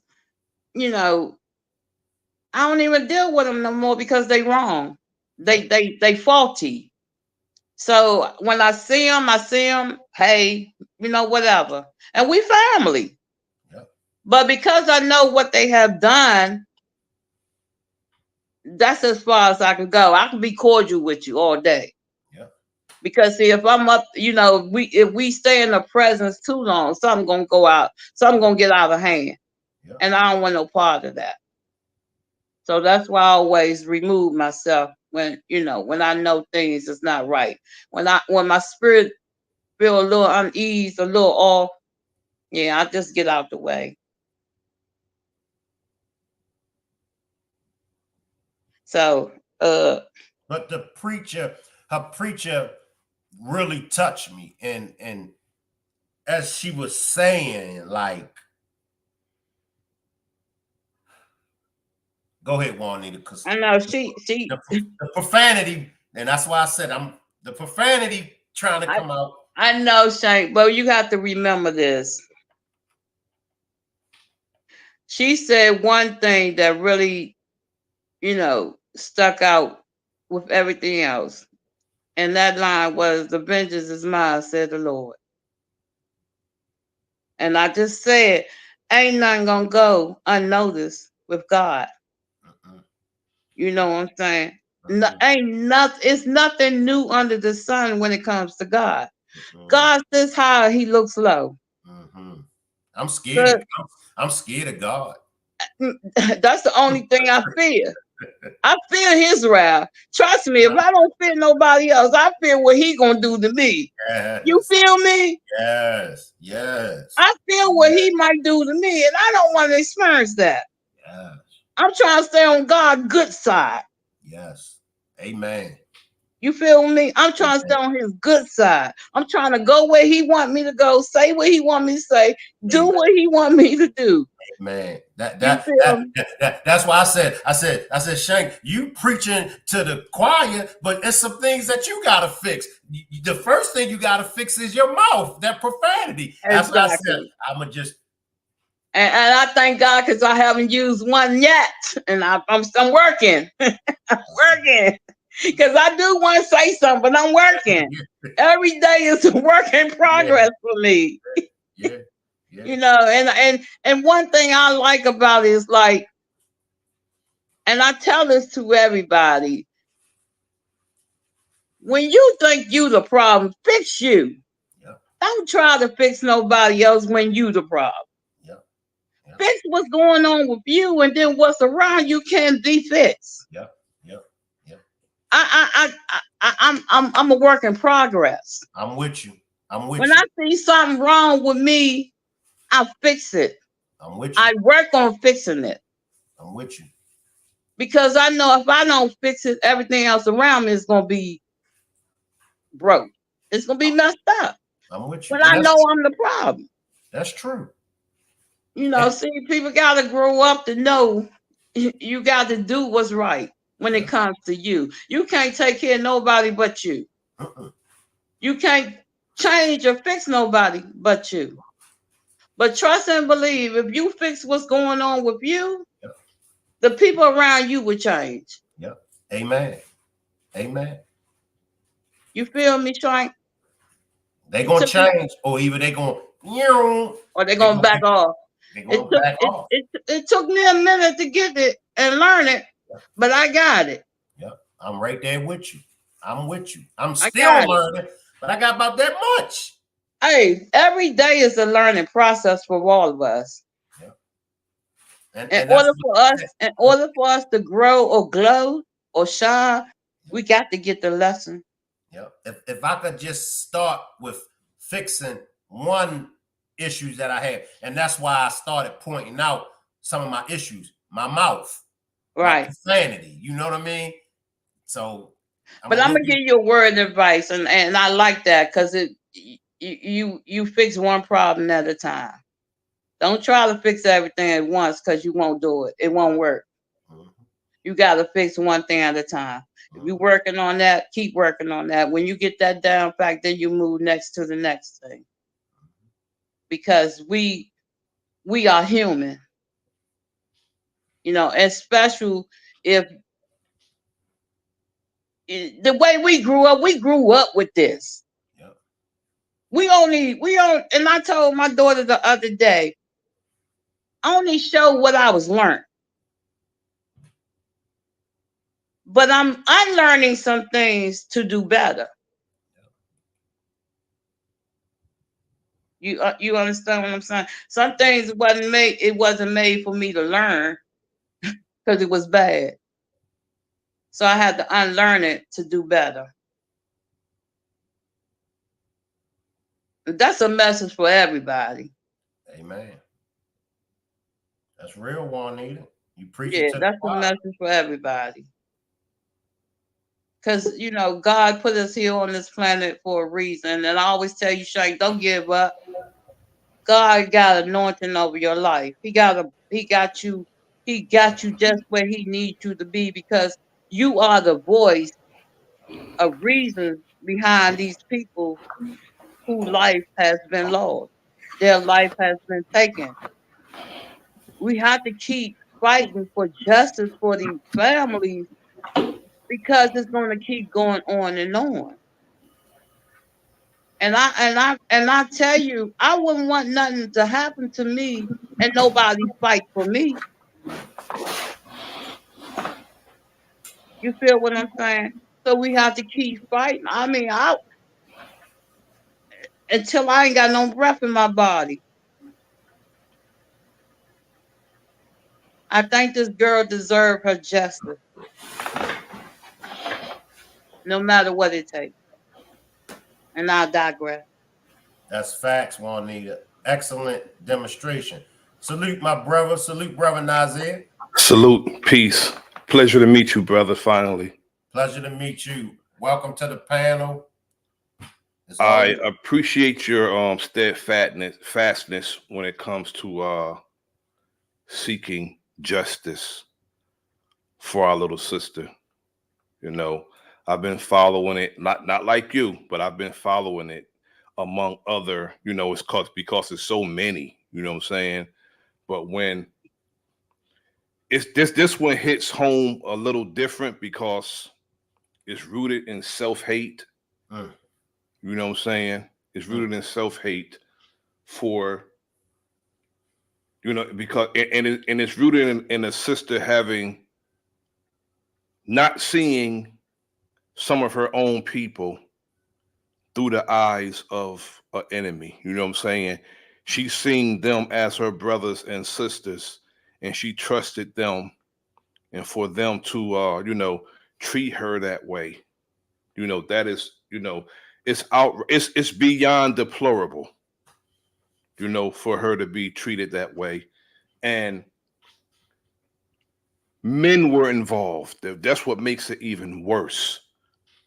When we see women, children, or even each other going at each other, we're supposed to step in between that, and, you know, and bring the peace between our brothers and our sisters. But that didn't happen.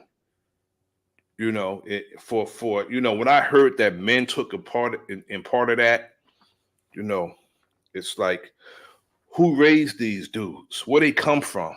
Right. You know, who would raise that type of man? Right. You know, what are they ingesting? How are they eating? Because it's some type of chemical imbalance for a man to see that and don't intervene. I can't see something like that and don't intervene. I can't. I would have to come between that and break that up. And how they did that young sister, I couldn't see a guy like that. I mean, the women is bad enough, but the fact that men were involved in that, and that young sister, the whole trip was more. I don't know the case like you do. The whole trip was probably on her. She got called in at the last minute because some other folks didn't show up, and you right there with it though. So they called her in to fit their bills. It's terrible. Absolutely terrible. You know, I've been watching and listening to you, brother, and getting caught up on everything. And I appreciate what you're doing. I appreciate what you're doing. I had to come up when I seen that, you know, you were inviting people to come up. I had to come and introduce myself and just salute you for everything that you've been doing, because it's needed. It's needed. Yeah, and like the sister said that's on the panel, you know, something happened to you, you will want somebody to give a damn. You know what I'm saying? And an attempt to do something. You know,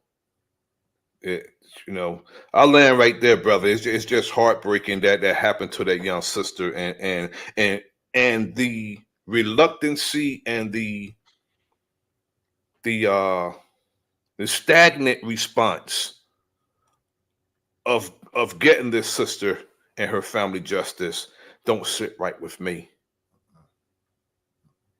You know, because if she was of a different hue, people would have reacted faster, because it didn't happen on, you know, in the United States.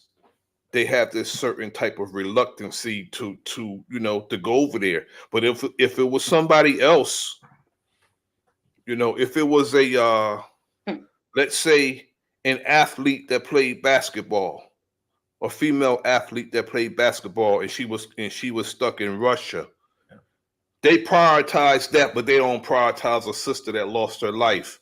Right. Somebody's supposed to go down for that. Teach. Right. Somebody's supposed to go down for this sister losing her life. Right. And they're not supposed to let no stone go unturned until they bring justice for this little sister. Yeah, I mean, come on. You got the U.S. Marshals. Okay, you have the U.S. Marshals, and they have jurisdiction in the area. And you have the U.S. Marshals in every state. That's not far. Where they were it's not far. They can go down there and investigate and get to the bottom of this. And 9 times out of 10, they know. They just don't give a damn. Mm-hmm. Mm-hmm. Because she's not of a certain hue. That's right. It's nerve-wracking, brother. It's nerve-wracking. But I appreciate both of you. Salute to you. And we appreciate you. Yeah. Ms. Parker, if I could get you to drop the brother Nazir's link in the chat, and y'all go ahead and y'all subscribe to his channel. Appreciate that cash donation, Ebet. Appreciate that cash donation, Ebet. Make sure everybody subscribes to the brother Nazir. He got some great demonstrations over there. And I'm just going to build off of what you were saying. You know, we all cut from a cloth, whereas though we will do our thing. We will do our dirt, but we still stick to the certain morals, the values, and the principles. It was a code. Yes. And like you said, as men, we wouldn't have never sit around and watch that go down. Exactly. We wouldn't have watched that go down. And as women, females, they might have let it get into a pulling of the hair and the scratching and all of that. That's it. They're not going to continue to let that go down. Okay, look, y'all done fought, let that go. Exactly. But to continue, and not only continue, you're going off of a boyfriend. Your boyfriend instigated this. Somebody talk. I'm about to cut. Somebody talk. Yeah, but see, you know, it saddens my heart because of the fact, okay, yeah, we know we did some things in our younger days, but not to this extent. You know what I'm saying? And the thing that breaks my heart is the FBI didn't make it a high priority case. You feel what I'm saying, my brother? They didn't Yes, make it a high priority case. You understand? I mean, they made Nellie Holloway high priority. exactly, You understand what I'm saying? exactly. And I always felt, and I still feel this way, the justice system is not designed for us. It's not made for us. It's not. It's just us. And if we don't look out for us, who will? Who What's will? crazy about that, sis, is that Natalie Holloway, that was in a further jurisdiction than what happened to the sister Shanquella. I get that. If you can go there, you can go there. I get that. But I get that, but they didn't make it a high priority case No, for they didn't. Shanquella. No, they didn't. And they didn't make they didn't make it any priority. Exactly my point at all. It's like, in my mind, I'm thinking they just looked at it, did a little autopsy, gave it, say so to the family, and that was it. You Like know, they went on to something else. it goes back to when I speak to people about how we're being treated, how we're mistreated, Mm-hmm. whether it's by law enforcement or what have you, and they bring up Chicago. Mm-hmm. They'll pull Chicago out their backside and say, well, black people killing each other, black on black crime, which that's not even a real thing. It's just crime. Mm-hmm. And I would just say to them, you're saying that to win an argument because you don't care about us dying and you don't care about us killing each other. Facts. You're only saying that to win an argument. They don't care about us dying and they don't care about us killing each other. Right. And they don't want to get justice for this young sister. As long as this case been taking place, as long as that happened, it should have been something that procured already. At least something. Something should have been procured as headed towards justice by now. Exactly. But when you have people, that's why I call my channel The Enemy's Public. That's why I call it that. Because all those who call themselves public servants, based on their behavior, they're really the enemy. Enemies. The enemy's public. I'm glad you broke that down, get bro, that. because I was curious. Yeah. Everybody who call themselves public servants, if you enemies. check out their behavior and how they move, They are enemies. they are the enemy. You got that right though, because some people don't know how to serve public. Period. Some people don't even know how to be of service in the public. Period. They take the job because they want to get some type of perceived power, but they don't take the job for the right reason. They don't want to serve the people. And you absolutely right. And that's why I said, to me, when we talking about the best man in office, to me personally, I don't see neither one of them to the length or the height. I'm gonna just be honest. You're right, sis. I really don't. You're right. I checked out his background, checked out her. I don't see neither one at the standards that they need to be my president. I put something in the community earlier today to those of us who feel like there's a benevolent politician that's going to do anything for our people. And I put 2 sets of nothing burgers. You're going to get 2 nothing burgers with a order of lies. Pretty much. That's what we're getting between the 2 of them. Nothing burgers. Right. With an order of lies. It's like the mumps or the measles. It also depends on where you want to be stabbed. Right. The Republicans, you can see it coming. At least you can defend yourself. They're not pretending to be our friends, but the Democrats pretend to be our friends and they stab us in the back. So, neither I don't support either party, the jackass or the elephant. Well, it just we just living in some real crazy times and crazy situations. My thing is this: I'm a woman of action. You can talk till your face turn blue. You feel what I'm saying? You can talk Indeed. all day long. It's your actions that show me what you're talking about. You know what I'm saying? Because a lot of people can talk. Yes. A lot of Yes. people can talk. It's what you Yes. do behind them words you talking. I'm a woman of action. Show me your actions. Then I can Exactly. decide what, to give you my vote or whatever the case might be. Show me your Exactly. actions. It gotta Exactly. be shown to me. Because Fact. I took too many people word and it was empty. Facts. Indeed. I agree.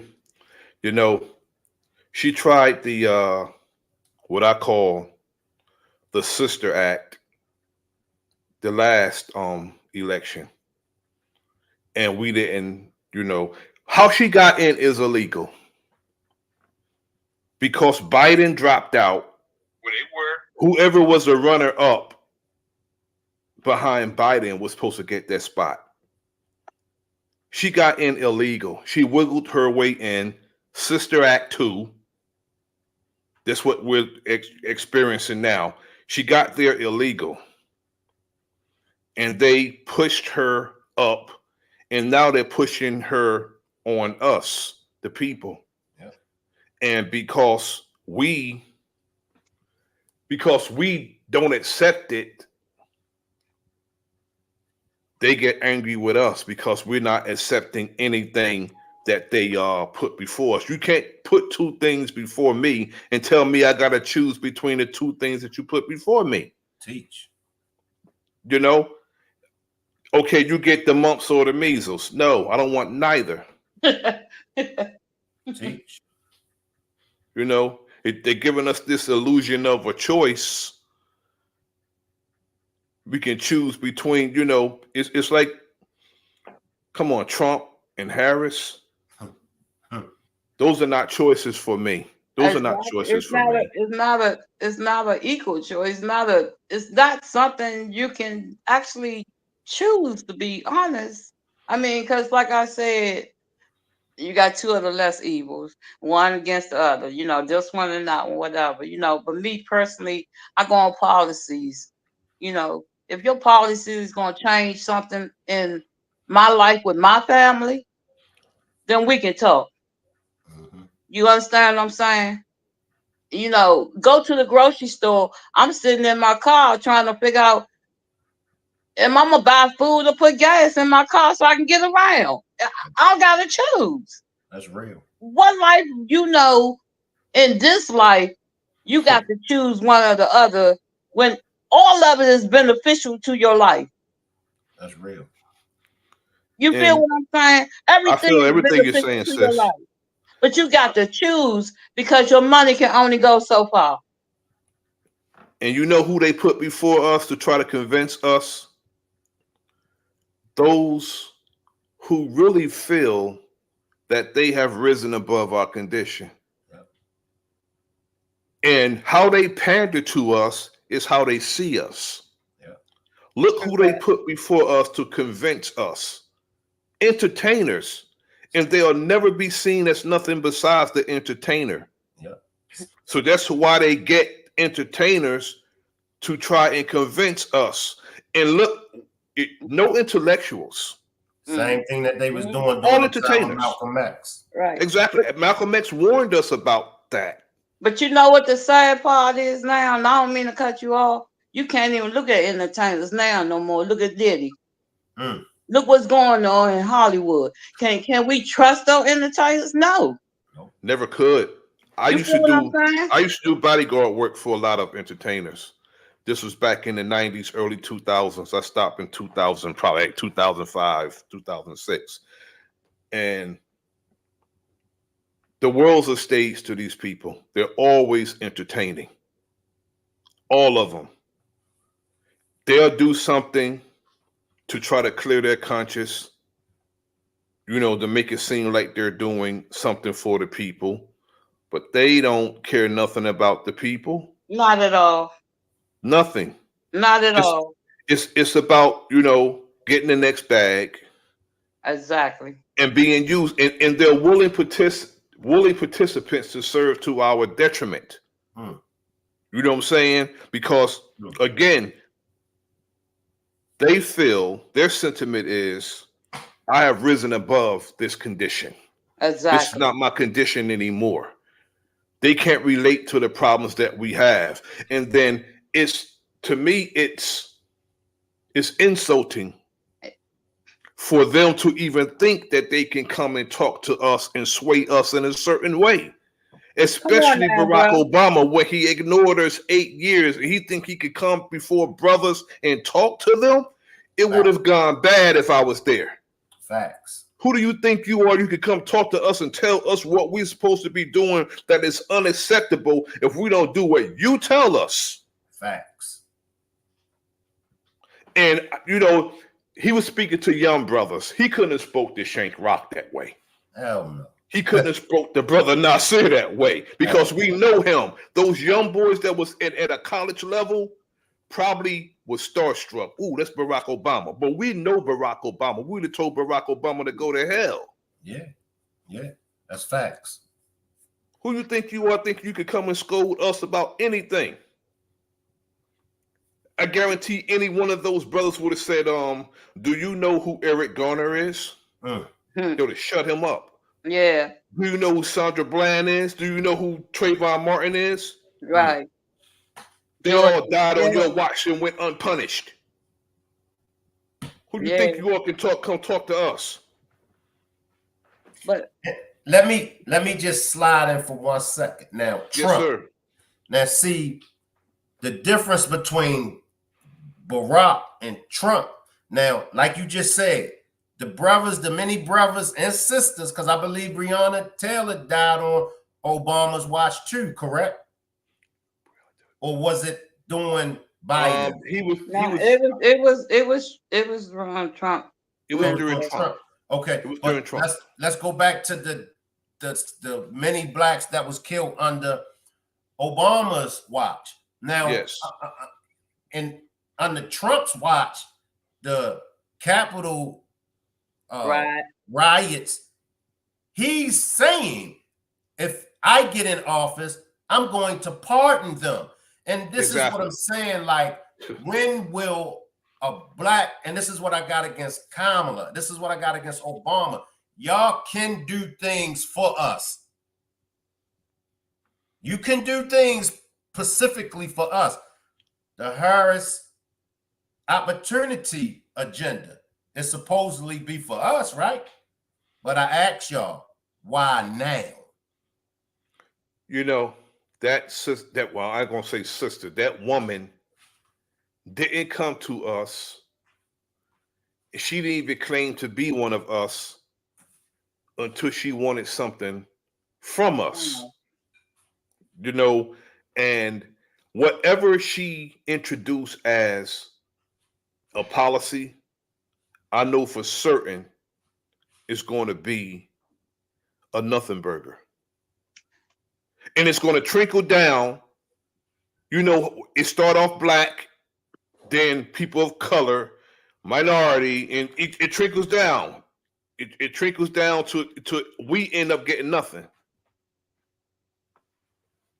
Absolutely nothing.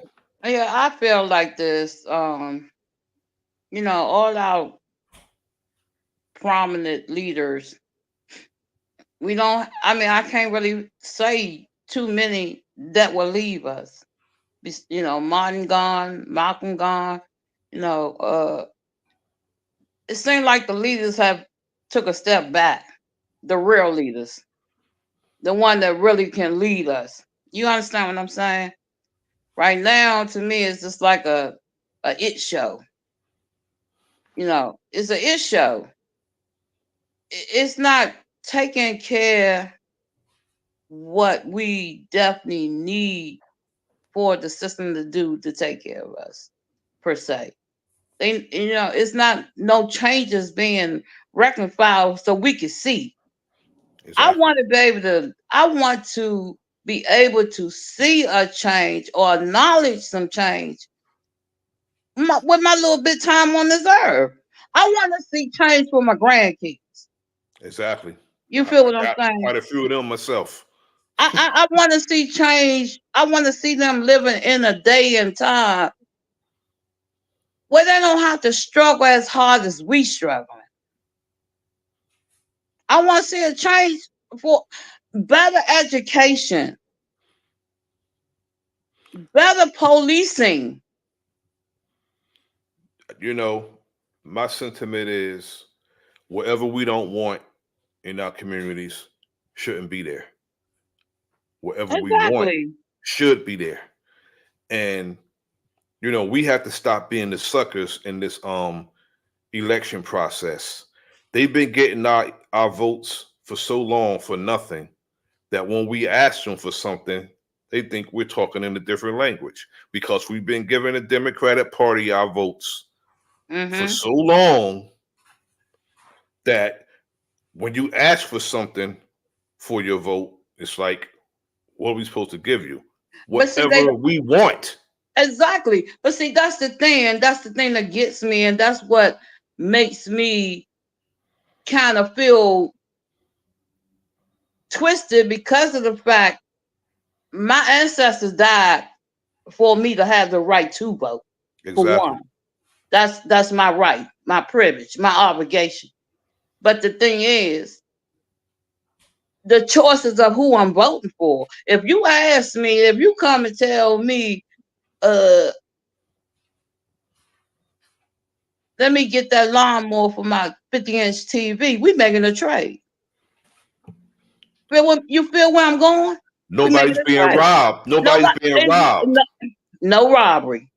In No a fair robbery. exchange. Fair exchange. Fair Exactly, exchange. sis.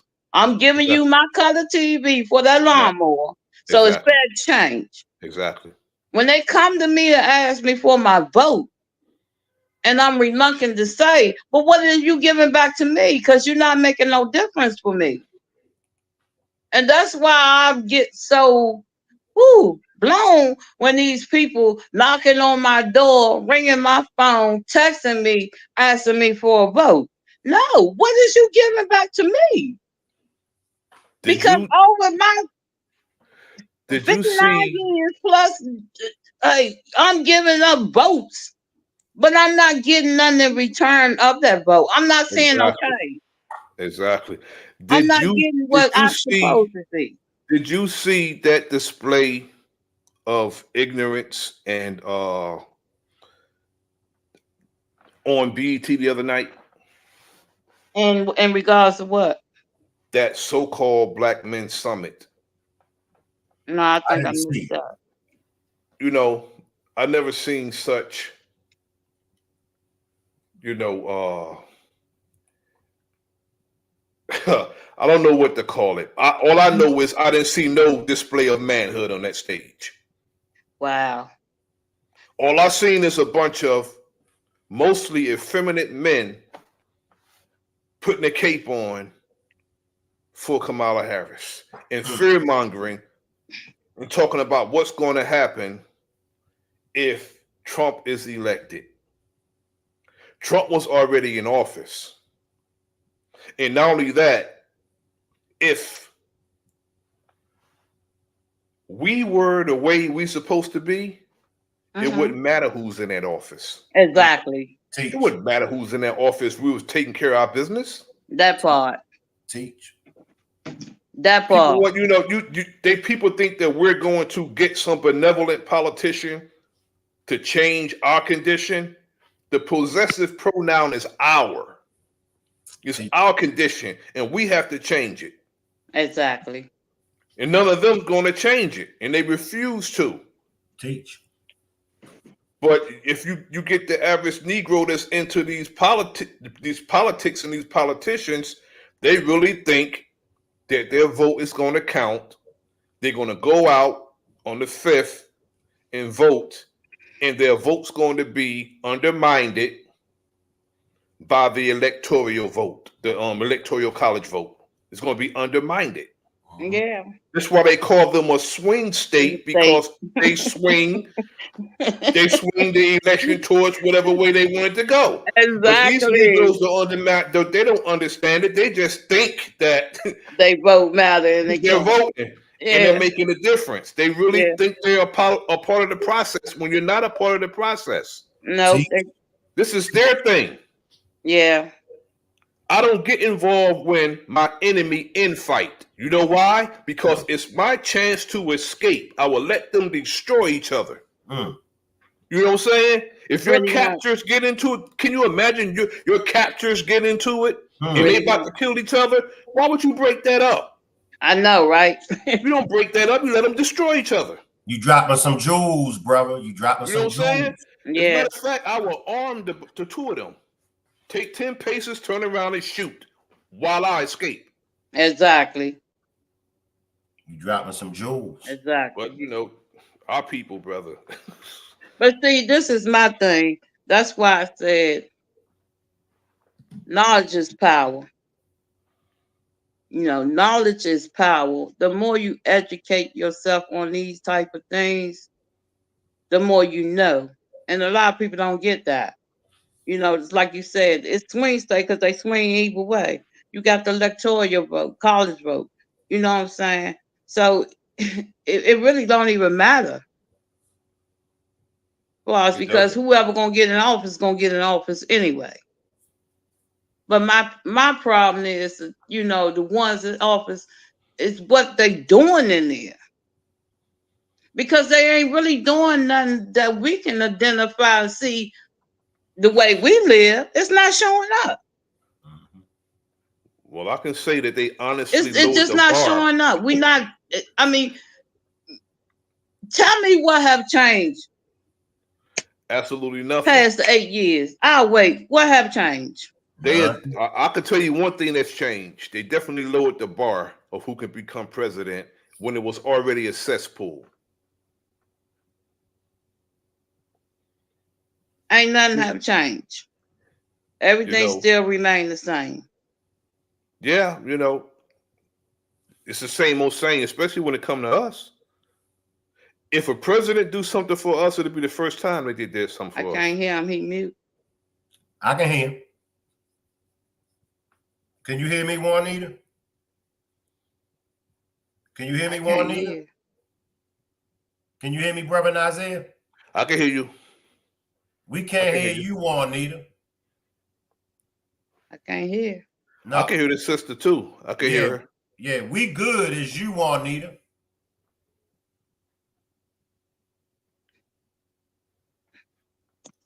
We can hear you, Juanita. Can you hear us? Phone about to die. She'll come back up. But yeah, brother, you dropping some jewels. Now it's going to be, how do we build? How do we build institutions? How do we build, you know, universities? How do we build Black Wall Street? You know, the proof that we can do that is that we've done it. You know, I've always tell people who, you know, that I speak to that talk about building, I'm a security minded person. That's my profession. You know, you name the security, I've done it. Okay. But whatever we decide to do and establish, we have to secure it. We have to, because you know how certain people are with economic envy, which was the reason why they did what they did in the first place. Economic envy. They see us prospering and they get envious, and they'll use any and every excuse to you know, to get in the way of our progress. So we have to secure everything that we decide that we're going to do, you know. And if we're not serious and if we're not afraid of, you know, getting our hands dirty,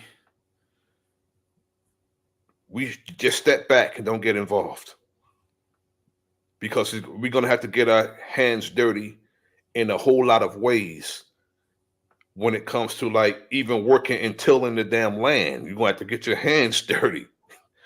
And you're going to have to be, you're going to have to secure, because just imagine if anyone put their hands on one of our sisters, even if it's someone who looked like us, and my sentiment, that's trying me, that's testing me if you're doing that. And if it's ever a reason to go to war, it's over her. I got a wife, I have daughters, I have granddaughters. If there's ever a reason to go to war, it's that reason right there. And I think that we've been tried and we're being tried because they're not even respecting our elders today. Not even our elders. Our elders, our women, our children, soft targets. And guess what? I can't stand to hear a man yelling and screaming, holding a damn camera in his hand, where he should be giving that camera to a sister and intervening. Let her film it. But you get your ass out there and fight. That's facts. On behalf of our people. That's facts. At one time, we did that. At one time, black men, we moved like that at one time. Indeed. But I'm not used to what I see, bro, because that's my upbringing. It's my upbringing. I'm not used to what I see. No. I'm not used to that. No.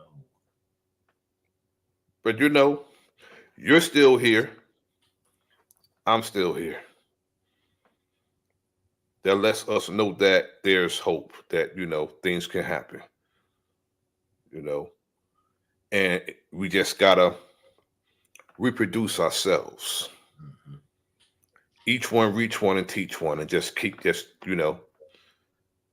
Is you on Instagram, brother Nazir? This is the only. It's the only platform. It's the only platform I'm on. I really don't do too much social media. Yeah. But this is the only thing I'm on. Still sharpen steel. Men like steel sharpen steel. Mm-hmm. In order for that steel to sharpen, still got to come together. That's how it works. Got to come together. So, you know, that's my sentiment on those things. Getting with a like mind, brothers and sisters, and building and coming together. You know, even if we got to meet ever so often to handle some business. You know, but I really appreciate what you're doing on behalf of our people. You know, ever since we got acquainted through this, I've been checking you out, brother. I said, this brother's serious. I appreciate you. I'm in the process of cleaning myself up, you know, and I'm just taking one step at a time, one issue at a time, like the profanity, the choice of words that I use, that's negative, you know. I said before I use those words, I'll just go in silence. Yeah, slow down. We just got to slow down. I tell people all the time, brother, you know, I try not to use profanity. I fire off when I get, you know, fired up and passionate about something, but I try my best to not use it. You know, none of us perfect. I always tell people this.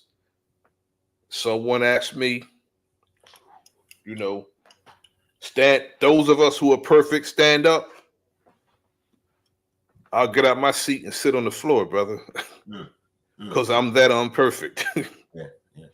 I'll sit on the floor. I get out my seat and sit on the floor. I won't stand up. I'll sit on the floor. And you know, not perfect, but we just work. We have to work on ourselves. That's all. I know I'm a work in progress. I know that. I'm a work in progress.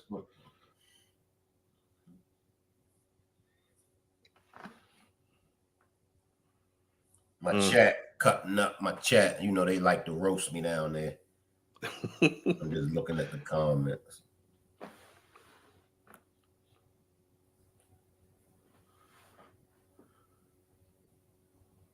But it's a beautiful thing when you can come together and build and handle some business.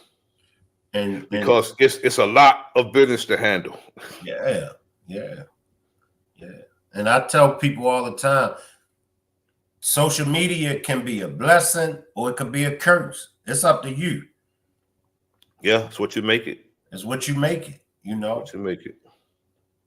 It could be, if we are not careful, I try to tell people I'm in contact with that this is it's a counterintelligence program. That's what it is. I'm gonna be real with you. We just have to be careful on what we say Mhm. and who we surround ourselves around when engaging on social media. You watch somebody on a protracted period, and whatever they show you, just believe it. Mhm. Just believe it.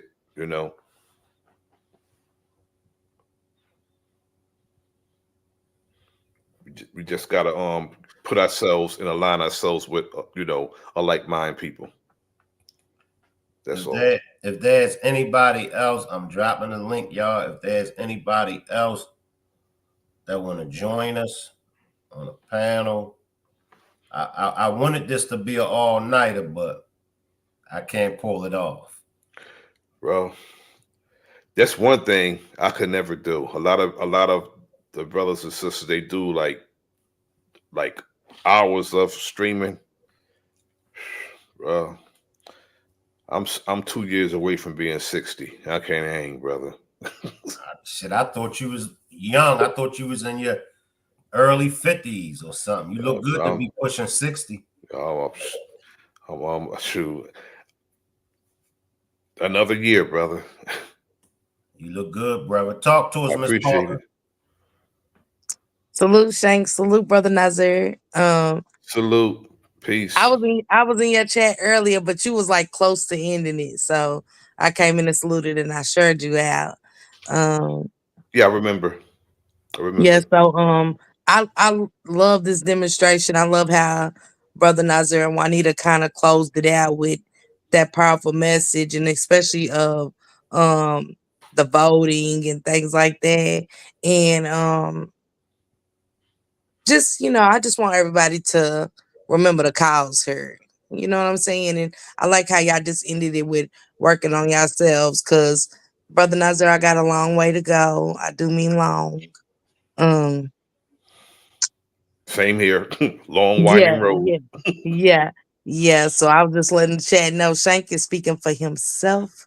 Um, but I do got some messages to put out there, and I know being negative is, I'm not gonna be able to keep Shanquilla's name alive, because I'm no better than the Monster Six when you look at it. You know what I'm saying? Because when we look at ourselves, we got to look at those type of people, and I don't want to be like them. I don't want to think like them. No, nothing. Be categorized like them. And unfortunately, a lot of stuff had played out. Brother Nazir, where I seen people be malicious, do nasty things, and I'm like, man, if Shanquilla's story didn't open eyes to the people around us, our surroundings, and be careful of the people we bring around us, we got to keep our grass cut low. Indeed. And we got Keep to it that focus low. on, focus on our purpose at hand, period. And it's not to throw slugs, it's just realistic, and the deeper we get in this story, it shows you the monsters that these people was. And I like how you said, who raised y'all? Because one thing about my kids, I've been through that, Brother Nazir, of abuse and all of that. And I always speak to my kids about how nasty that is. How nasty work. I might get on her and drag, but it's only because I'm upset.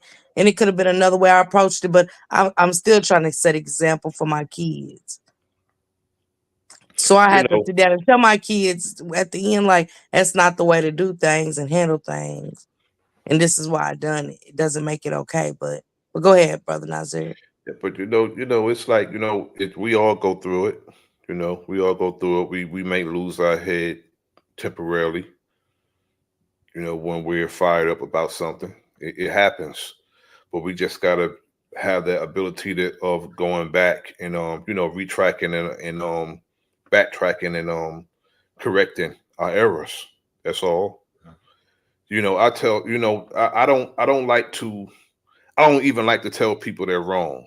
I don't, but I will admit when I'm wrong. I don't like telling people that, like, somebody's up here and they give her information and the information is incorrect. The ignorant and childish among us will come up on the platform and say, "Oh, you're capping. That's wrong. If that's wrong information." I don't operate like that because I have lessons. You know, I did a series called "Proper Handling of People" on how we should handle our people. The best way to end an argument is not to get in it. Yeah, that's true. You know what I'm saying? And if somebody says something incorrect, you just come up with the correct answer. You don't have to tell them they're wrong. Like if I said something in error and Brother Shank Rock said something contrary to what I said, what he said may resonate with me more than what I said. Right. And I just, you know, take the answer that he gave and contrary to what I gave. But I would never come up and be like, look, that's cap. And being argumentative. That's not how I do things. And I've learned that over the years because my upbringing is NOI. It's my upbringing. Same here. You know what I'm saying? 1987. That's my upbringing. And I was taught proper handling of people. Those lessons got me and made me who I am. Of course, with the different brothers in my life, like my you know, my minister, my father, and you know, brothers around me. I'm out of mosque, Muhammad Mosque number 6 in Baltimore. What mosque you out of? Oh, Brother Carlos, huh? Yes, sir. Carlos. Brother Muhammad. Carlos. Yeah, Yes, okay. sir. Yeah. I visit Muhammad's Mosque number 6 a few times.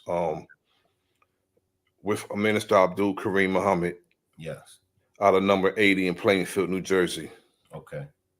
You know, that's where I fell in at in 1987. Okay. And I was assigned to him by the minister. Wherever he go, I'm to be there. Right. Brother James is still in that mosque? Muhammad Mosque number 6? Yeah, Brother James from the S1Ws yes, for Public Enemy. He's still in that mosque? Yeah. Light-skinned brother, yes. Okay. All right. Yeah, that's my upbringing. It's a short, you know, it's crazy world how, you know what I'm saying, you just never know who you gonna meet that is, you know what I'm saying, vital to your life. Real quick, Brother Nazir, what live is that? Because I really want to go back and watch that live, and I kind of want to, if you don't mind me doing content off of it. It's called Proper Handling of People. Just put my name in and just put Proper Handling of People. You should go down the line. As a matter of fact, I redid it. I played it, so it should be up top. That's a good one. So do you mind if I do it? No problem. No problem. Okay. It's called And Proper I'll definitely Handling of mention People. you. I'm gonna drop your link, and I'm definitely gonna touch on that because I need to. You know what I'm saying? That's what I'm gonna do. Thank you so much, and salute to you, Juanita, too. I was telling Brother Nazir how I appreciate it was peaceful for once. And it made sense. You know what I'm saying? See, when you having dialogue, I'm from a sector where dialogue is non-existence. So everybody's talking over each other and it just sounds messy. Even though it might be a message in what they saying, when you talking over this person, talking over that person, it just I can't comprehend it. But like, you know, y'all set up here with good dialogue and knowledge that we do need today, especially for my age and younger. Right. Because look at the Shanquella Robinson, no justice. It's more to come. Oh, right. Definitely. Definitely. It's more to come like this. You know, they had a situation where a man shot his neighbor when he was you know, trimming his hedges. And the cops took a week to go lock him up. You know what I'm saying? Because they said he was armed and dangerous. Okay, they said he was armed and dangerous, but they'll go inside a sister's house that called them and murdered her. You know what I'm saying? That blew my mind when I heard that. I'm like, are you serious? And that's the same municipality that killed George Floyd. The same municipality. Absolutely. The same one that when he shot the brother. They were supposed to breach that house. They're supposed to go to that house with the bullhorn, come out with your hands up. If he don't come out their house, they breach their house and go get him. Go get him. If they gotta shoot his ass. Exactly. Go get him. But they took all that time and they allowed him to come out himself because they said he's mentally ill and he's armed and dangerous. Yeah. Why are those two things intertwined with each other? Why is a mentally ill man able to carry a gun? Why? You know, and he's supposed to, and why was he allowed, after so many complaints about him, escalate the situation to the point that he shot the brother? Yeah. It's sad. It's sad. But my thing is this: American people, they don't have their priorities in order. For one, you know what I'm saying? They don't privatize stuff. Some people just go off on instincts or whatever. They could have alleviated that whole situation with that guy away beforehand before he did what he did. They could alleviate. I mean, why would you let a problem continue to go on when you see is a problem? I mean, if you get a cut and you start bleeding, what's the first thing you go do? You go get something to stop the bleeding, right? Exactly. Why would you let that exist? Exactly. Why would you let it carry on? They had ample amount of time to go get that man out before it got to this. They let it linger. They just let it linger. Exactly. And until somebody got hurt. The victim they let it linger until somebody got hurt. Exactly. The victim had reported it 19 times. Exactly. But see, that's what gets me. Like, you know, I was in this situation, even though, you know, I'm a tough cookie. I don't let no man hits me. I try my best, because we just gonna fight it out. I know he gonna hurt me because he a man, but we gonna dug it out. But I was in a situation, you know, where I had to get a restraining order on the dude because he kept harassing me mentally, you know, verbally. And the sad part about it is, you know, you go get these restraining orders. But to me, what use is a restraining order when a person end up deceased anyway? You feel what I'm saying? I don't understand it. And I was told, you know, by somebody who said, well, you know, the police really ain't gonna get involved till something really happens. But ain't that for the restraining order so nothing would happen? Most case scenario, that's the situation. You know, unless you're a certain financial class. You know, and sometimes that don't even work if you're a woman. I mean, the police themselves are the biggest abusers of their women. True that. The biggest. They abuse their women more than anybody. The police do. And if, you know, if they're having a bad day, the woman gonna catch hell when they get home. And that's, you know, 40% of them abuse their women, the police, which is far higher than the average man. Far higher. Why? Because they have that perceived power, and a lot of time it's swept under the rug when it's reported. Now, back in 2014, a Neptune, New Jersey police sergeant killed his wife in front of their child, in front of his rank and file, and they did nothing to stop him. Shot her right in the car with the police surrounded him, killed her right in front of one of their children. That's what I said. People they ain't got their priorities in order. It's just when they was supposed to take him out. They were supposed to take him out, but they allowed him to kill her. Yeah, we just need a better system, a better, you know, we just need some better people in office, and some people people that's gonna really take our issues, our struggles, our life at heart, because it's not like another day on the job for them, or I'm just getting paid. We got some serious issues going on in our nation. Yes. I mean, real serious issues. And it's crazy because, too many people losing their lives to this. Too many people going through too much just to live.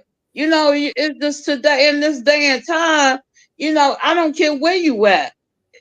You're not safe. That's facts. You could be in your own That's been house proven and you're several not times. safe. We're not That's been safe proven nowhere. That's been proven several times because whenever someone can go into your home and shoot you while you're eating ice cream and watching, football, It's sad. and then say that I thought this was my place. Yes. It's You know this crazy. wasn't your place when you didn't see your furniture. Exactly. You didn't see your furniture, so you knew it wasn't your place.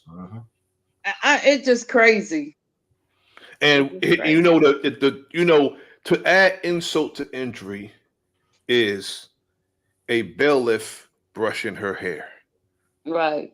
that looked like us. A female bailiff was brushing Amber Geiger's hair, and a judge walked off the bench and gave her a Bible and a hug when a judge is supposed to be harsh to a damn murderer.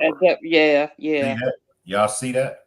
You're supposed to be harsh towards her, but she walked up, which is against the ethics.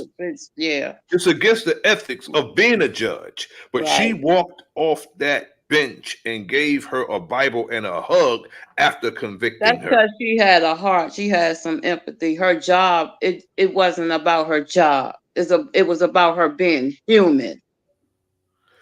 Yeah, but she took a human being's life. That was that judge being a sellout. That judge was being a sellout. She wasn't supposed to hug her, not after she being convicted from taking somebody's life senselessly. Nah, you don't get a hug. You get prison time. I didn't see that case. Okay, so that's what Amber Geiger, who killed Botham John in Dallas. She shot the brother in his own apartment. Yeah, remember she came out of her apartment and went in his apartment. Say it again. I gotta remember that. Refreshing her memory up, brother Nazir.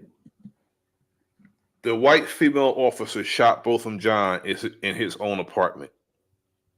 When she said she had the wrong apartment? She said she thought she was in her own apartment. Oh, yeah, I remember that. Okay, I remember that. She knew that wasn't her apartment because she didn't cop. see her. She was a cop. Exactly. She didn't see her couch. She didn't see her refrigerator, her furniture. You know that's not your house. Right. So how can you say, and she kind of said apartments was made the same, but it's a different apartment. They could be made exactly the same, but you don't see your couch. It's not your house. I know. That's what I'm saying. It's right. Different furniture, different stuff set up. Exactly. That was just an excuse on her part just to say that, which was dumb.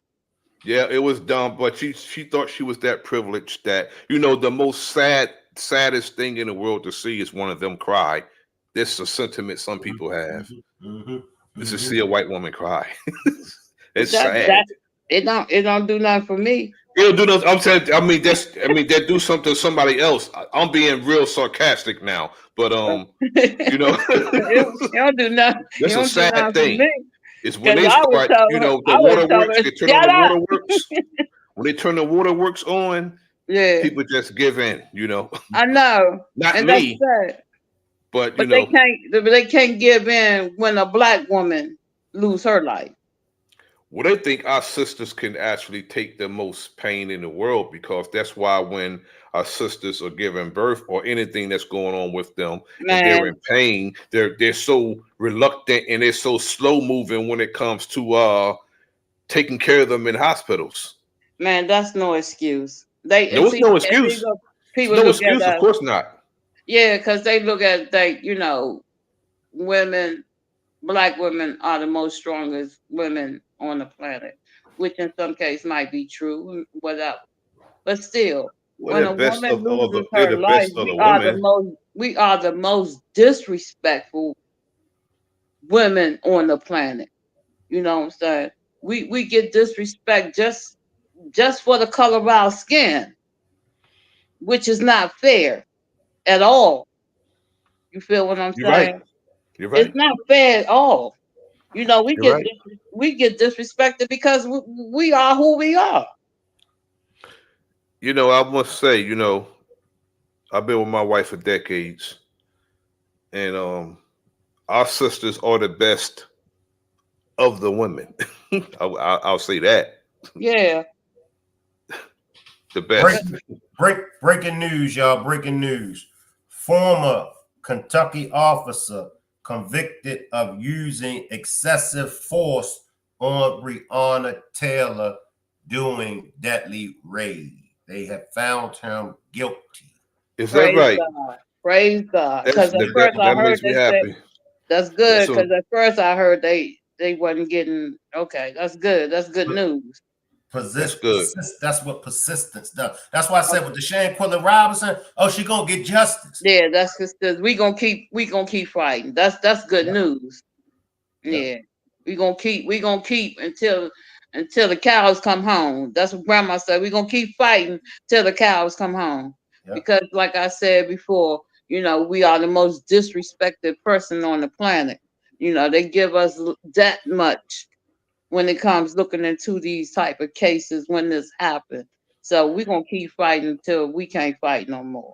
That's You very know. good news, and you know how that botched raid was. It was so messy how they botched that raid, and then they wanted to blame the brother and put the brother in jail when they initiated the violence. Mm-hmm. You know what I'm saying? You knocking at the brothers and their sisters' door, 12 o'clock at night. You know, While like she in the like bed. like, like you know, they thought they was being like a home invasion. Mm-hmm. That's what Kenneth Walker thought. You know what I'm saying? Yeah. And he did what any man would do if he thought somebody was coming Was in there taking on care him of and his his woman. house. You know what I'm saying? Right. Protecting his house. He was And protecting then his house. thank God for Olu Stevens. Olu Stevens was like, no, we're not having that. We're not going, that judge. Thank God for that judge. That judge was like, no, we're not charging him. Right, That right. man 'Cause protected his house. We're not charging him. exactly. He was protecting his home.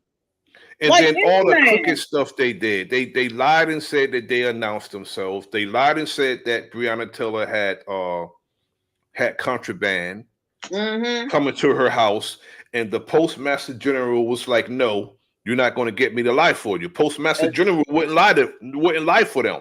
But Yeah. they tried to bring that lie into the equation, talking about she had contraband coming to her house, and she was far removed from her ex. She wasn't even with dude no more. And they got him 10 miles away. But they at her house too. And then you see how I feel about the FBI in this case. You see why I feel the way I feel about them. Incompetent. Yeah, it's some shenanigans going on with them. You know. Either they're incompetent or they're not doing their job at all. Or they corrupt. Or they're corrupt. You know, that's most case scenario, the corruption. They're corrupt. Yeah, because there's a lot of corruption going on. So, yeah. Because there's no way in God's green earth that somebody committed a crime right before your very eyes and nothing happened. That's the wrong message to be putting out to the public. That you could take somebody over across seas or somewhere and delete them and come back and nothing will happen. That's was not a absolutely good terrible. message to send to the people. When I seen that video, that made me so mad. That Shanquella video, that made me mad. I think it made like, a lot of us mad. It made me angry. And the sad part about it, it happened on my birthday. So every year I have to remember this. Mm-hmm. Every year. You know, I lost a sister around the same time, but every year I have to remember this. Let me recap real quick for those that just pulled up. This is the brother Khalif Rhodes, and he's giving his legal advice on the civil suit.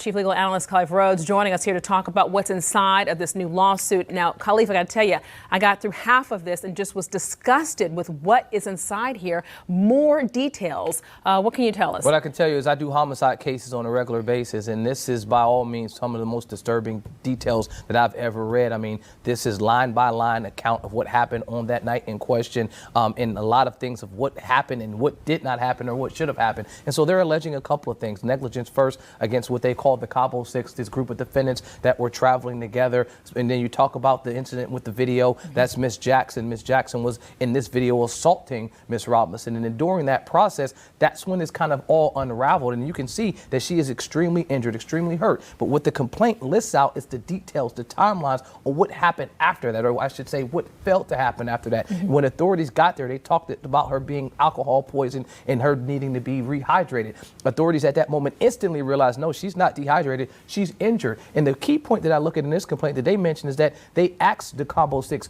do you want to get her medical treatment outside of this resort where you're at and inside of the in another location? And they all declined. Multiple treatment outside of this resort where you're at and inside of the in another location, and they all declined. Multiple requests were made, multiple documents were signed stating that we are declining her to get any type of care. And so that's what they're alleging is the negligence claim, at least against the Cabo Six. And then they also have a number of allegations in here against the FBI and the Department of State. Different allegations, but negligence nonetheless. So what specifically are they asking for at this point? I mean, it's all, I mean, North Carolina requires that if you're asking for any amount that's over $25,000, that's what you say, that the excess of $25,000 that gets you into Superior Court. So they're asking that for all of the claims. You're talking about the negligent claims. They have a conspiracy claim. They have an intentional and a negligent infliction of emotional distress. That's for the mother, for the injury that she sustained. Because when they got back, two of these co-defendants or co-conspirators stated that, listen, your daughter died and she died of alcohol poisoning and attempted to grieve the mother right in her house,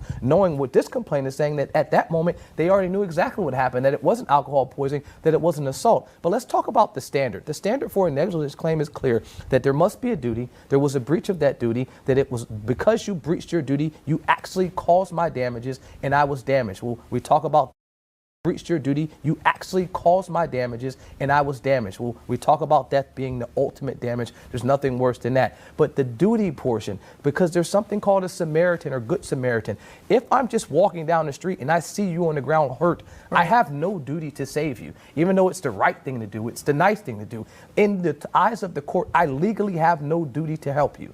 However, if I caused your injury, or if I participated in causing your injury, now I do have a duty. I have a duty to intervene and I have a duty to help. Which is what so they're alleging important. is that they failed to help. And it's so important in this case because the facts remain. The video shows her being beat up by a particular person. So we have that as facts. What we don't know yet is in terms of how she died and who then is responsible for that. Is that correct? Well, what they're saying is the allegations in here is that it was trauma, it was injuries to the spine, to the neck. I mean, when you look at their autopsy that they, or I should say their medical report that they have listed, it shows a number of injuries that were not related to dehydration and or alcohol poison, but from physical damage. And so the lack of getting medical care when this person was clearly physically injured is what rose this to any kind of allegations of crime. And then you got to think about it as this: the other complainant, Miss Jackson, she already has a warrant for arrest in Mexico right now. Right.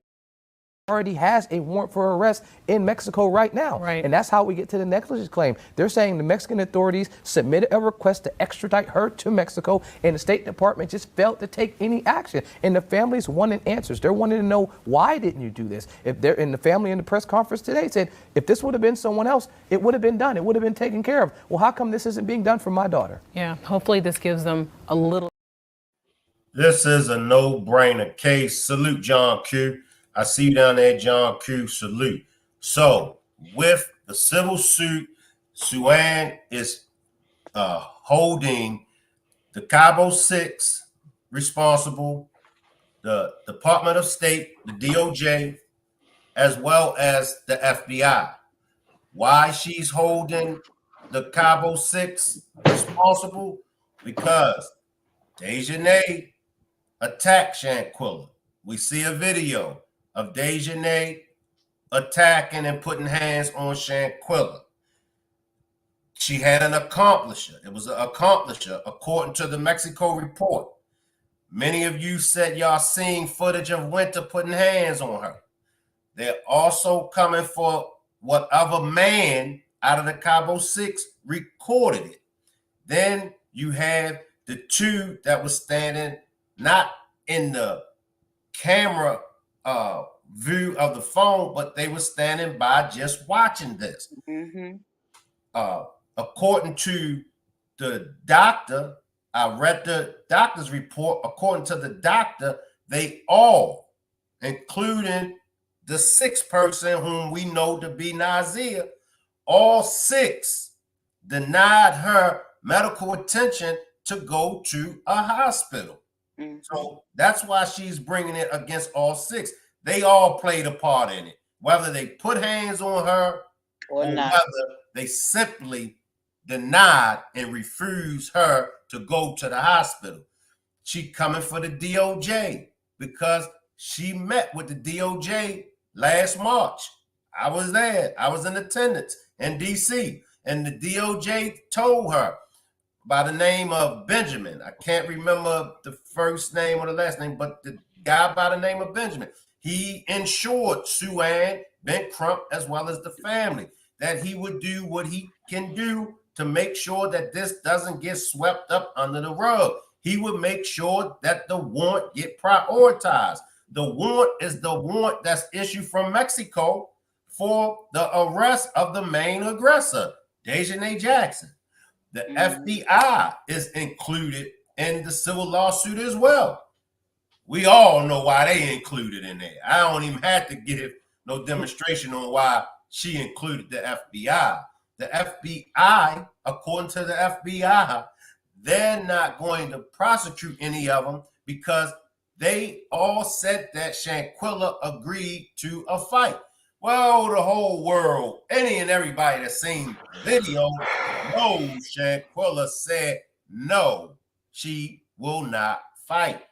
Also, Sue Ann has been waiting. Let me play this from Sue Ann. She's been waiting for the records for the report in the case, and the FBI hasn't given her, hasn't released it. They say that the case is closed. Now, if the case is closed, then they have to release the packet. But the FBI told her, come back in another 5 years, we'll give you a response. They didn't say come back in 5 years and we'll release the packet, the paperwork to you. They simply said, we'll give you a response. Listen to Sue Ann. Did disclose in full the Mexican investigation in the complaint, which we had not done before, in the hopes that perhaps the State Department or the FBI were actually, as they indicated, working on something. But as you pointed out, today would be the 2-year anniversary, and they have not communicated with us anything other than stating that we can wait another 5 years for a response to our public records request on what they did. So we don't have an option. They have their. According to Sue Ann, in 2 years, the FBI hasn't given her any information. Any information. So the FBI said that they're not going to move on an investigation because someone told them that she agreed to a fight. The 6 members that was in Mexico with her. Now, according to the Mexican report states the complete opposite of what the 6 travel mates say. The Mexican report states that they told them she was dehydrated from alcohol poisoning. So when the doctor comes to treat her for alcohol poisoning. They don't mention nothing to the doctor. They don't mention nothing to the police. They don't mention nothing to Shanquella's mother and her sister about any attack, any fight. They tell them all alcohol poisoning. She drunk too much. But they tell the FBI, oh, well, she agreed to a fight. And the FBI is that incompetent that I'm losing my mind. FBI, they're incompetent because they said she agreed to a fight that they're not going to move on any justice because of that. Yes, but that's crazy. As I stated before, the Mexican report states that the frenemies lied and said she dehydrated from alcohol poisoning. The police report, Shanquella's mother said when she got the call from Kalia, he stated alcohol poisoning. That's negligence on both departments. And that's because why if you're going to let's say, you know, if you're going to treat her for alcoholism, okay, and I'm sure if she had injuries that caused her death, that they were noticeable. It's an autopsy report. She had multiple bruises and abrasions to the body. Right, spine, neck, and everything. Crazy. And that don't raise a red flag that, you know, this woman was beaten and it's beyond some alcoholism. And not only that, I played before, but I'll play it again. What the mother said about the FBI, and this coming from her mother. Well, it's not going to bring back Shanquella Robinson, but it's that I know that the FBI should have been done something at this time. After 2 years ago, I know a lot of stuff that was in the phones of Shanquella Robinson that I gave to the FBI, and the FBI looked over it like it was nothing. And, you know, and just like you just pushed my daughter up under the rug when you should have been arrested these people. You had a video where she was being brutally beaten, but you want to mess with the autopsy and say that she did not have a broken back or spine when the FBI are deliberately lying. Because someone had, attorney had already, not my attorney, but attorney had already told me don't let the FBI mess with that autopsy, that they were going to switch it around. And that's exactly. See, that's corrupt right there, finest. And the FBI should have followed back up with the mother. That's corruption at its finest. How would you going to undermine what the medical examiner say? Exactly. That's corruption at its finest. I don't see it no other way. Yeah, that's all corruption. It's corruption, incompetence, negligence, wanton negligence, all of that. Everything. All of that. Yeah. In everything that could land everybody involved, you know, it should be beyond civil though. Everybody involved in this should be locked up, including the law enforcement.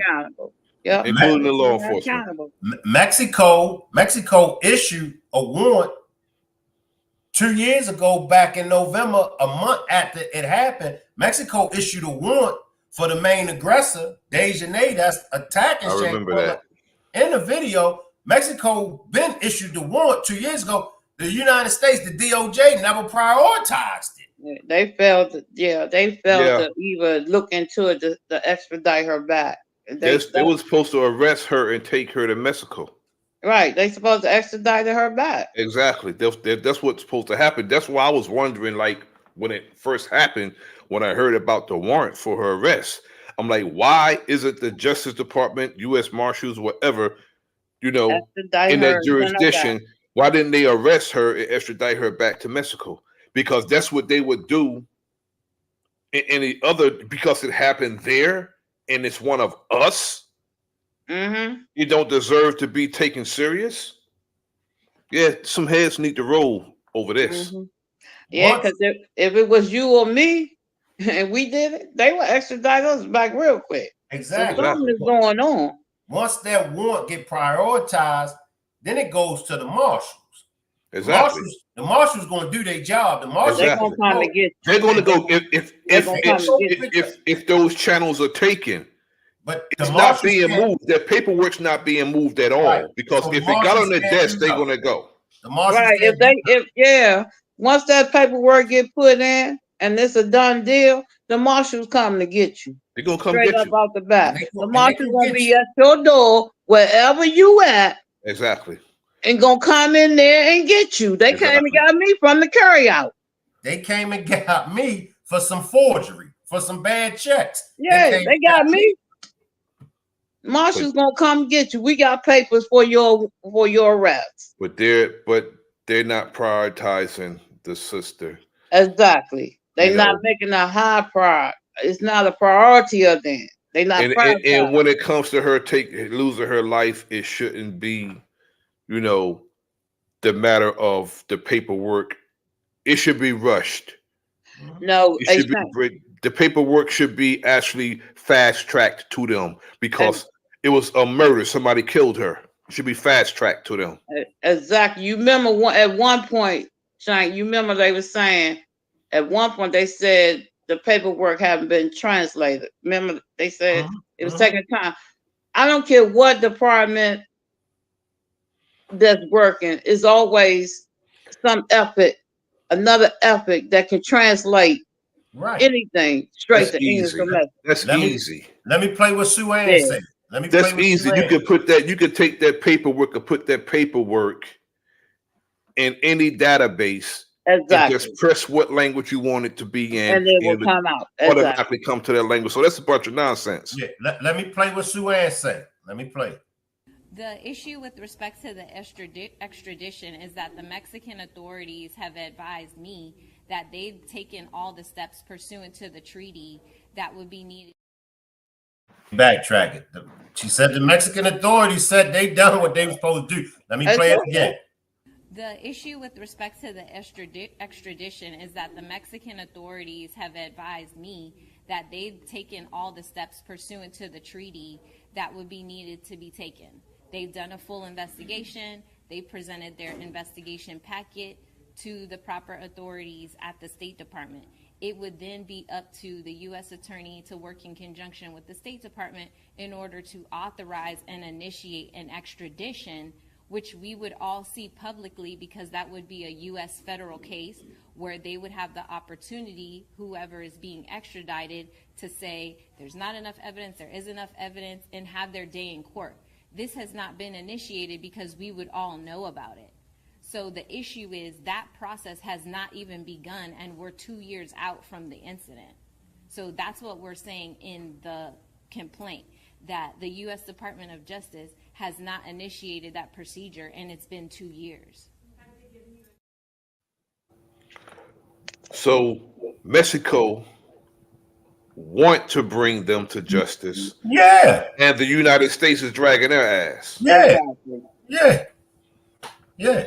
Mexico won them. Mexico got the warrant out, but they did everything that they were supposed to have done.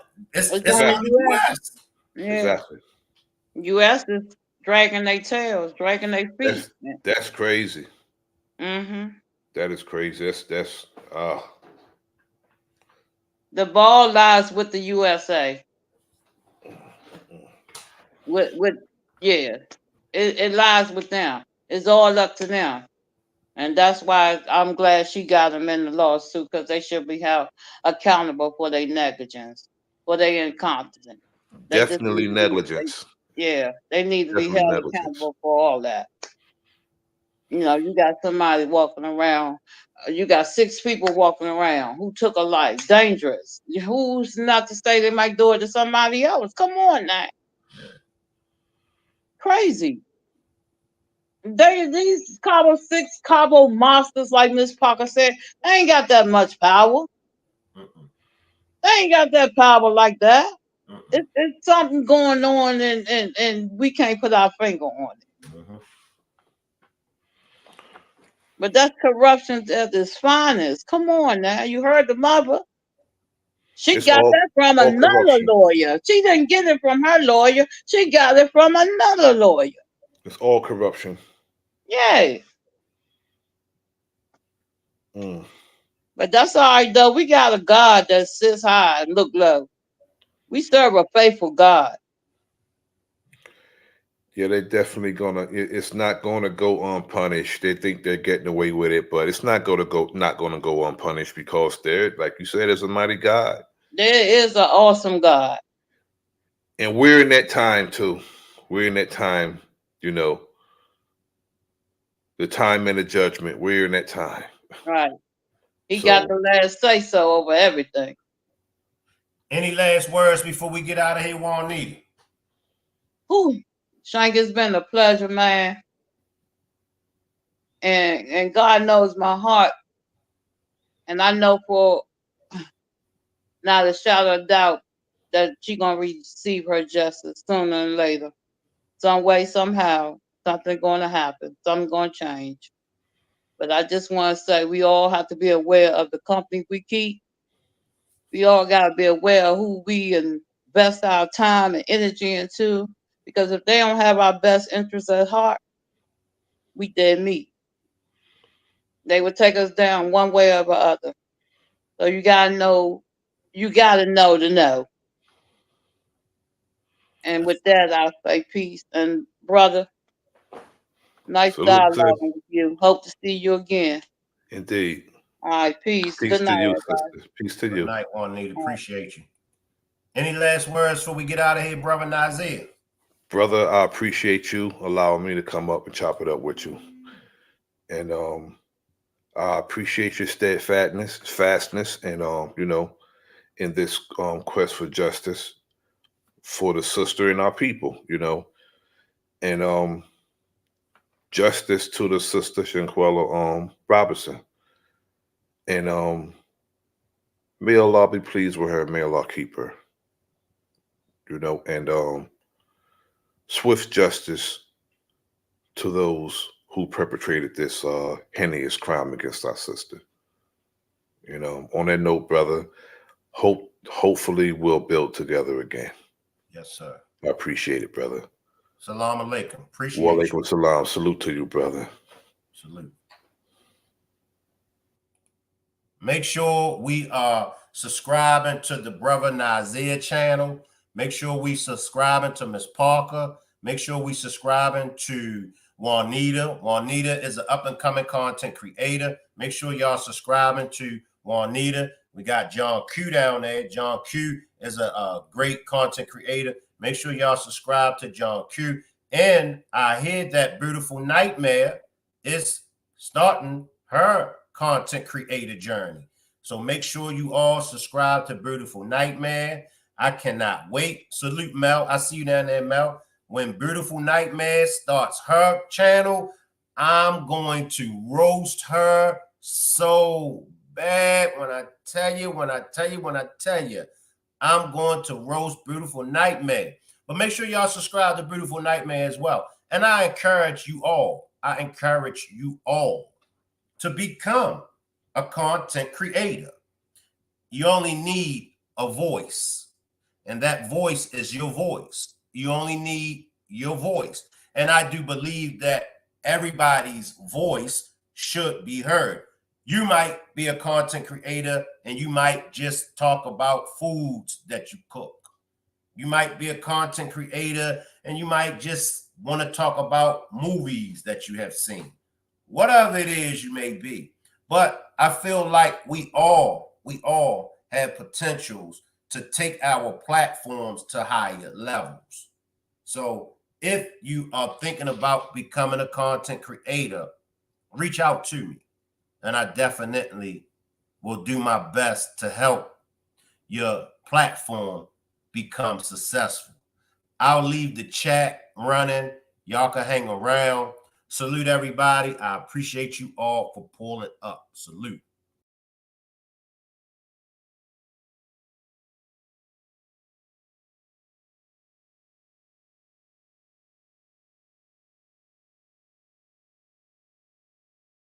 Paul, what does the Justice for Shanquella Robinson case mean to you?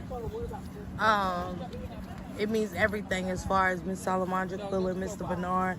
It brings them just a piece of something back from their daughter that they lost abruptly and so unfortunately due to dealing with fakes and snakes and You know, it's so hard to trust people nowadays due to watching cases like Shanquella Robinson's. So it means everything to get justice for Shanquella. And I love Miss Alejandra and Quilla, and also prayers to you, Mr. Bernard. But getting justice for her means it's going to bring justice to all of these families that have lost a loved one to violence. So, you know, that's what it means to me. Salute to you, Shank Rock and the Rock Squad. Thank you, Ms. Parker. Yvette, what does the Justice for Shanquella Robinson case mean to you? Well, it actually means everything to me.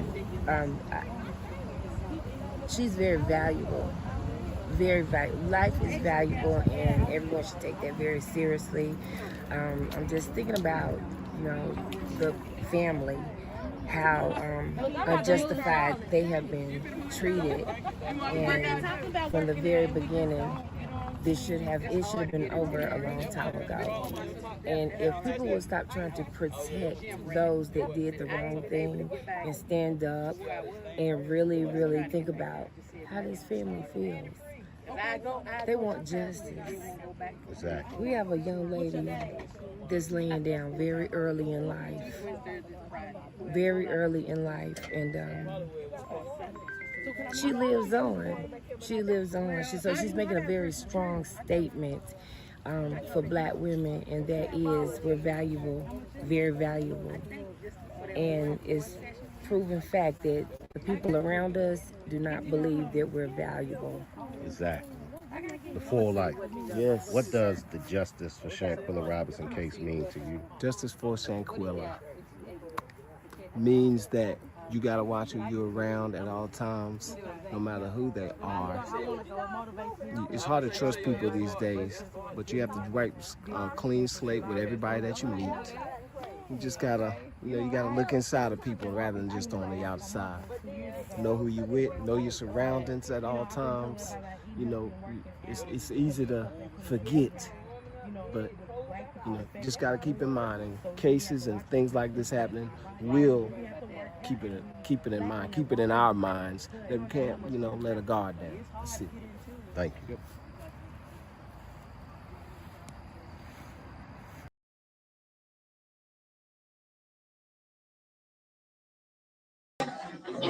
Hey, Miss Solomon. I'm laughing on my YouTube channel. I just want to know how you feel today. Do you mind telling me how you feel today? Well, I feel good. I'm making it. It's been rough losing Shanquella and still fight for justice. 2 years later, and I'm still out here fighting. Shouldn't have to be going through this. They should have been arrested somebody. Don't act like we're not here. We're human and we're here. Okay. And not going anywhere. Okay. And as long as I can fight for Shanquella, I'll be here fighting for it. Okay. I love it. Love you too. Y'all heard it first. Miss Salamandra herself. That's what this is about. I'm fighting with her. You know what I'm saying? Without a shadow of a doubt. Standing 10 toes with the family. I hope y'all do the same. Don't let nobody throw y'all off from what we came here to do. I don't care who it is or what it is. Stand 10 toes for justice. And that's for all these families. Because Suing said it herself, with this case being busted wide open, like they said, somebody's going to bust this case wide open. It's going to be Suing. It's going to open avenues for so many other families. Because trust me, there's so many other families out there feeling just like Miss Solomon, feeling just like. But I would just like to say that Shanquella was a very loving person. I guess I could say I was kind of like her babysitter. Because school opened, her mother had to be at work so early in the morning. She would always drop off at my house, and she'd stay there at the time to go to school. And she was just go-getter. That's what Shanquella was. And, all the kids just loved her to death.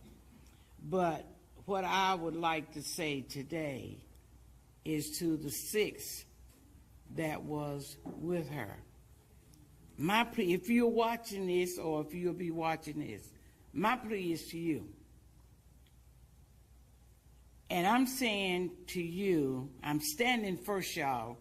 I'm standing for God. That's who I believe in. I'm standing for him on behalf of the Robinson family. And I would like to say to those 6, no matter where you go, you're not going to be able to run from this situation.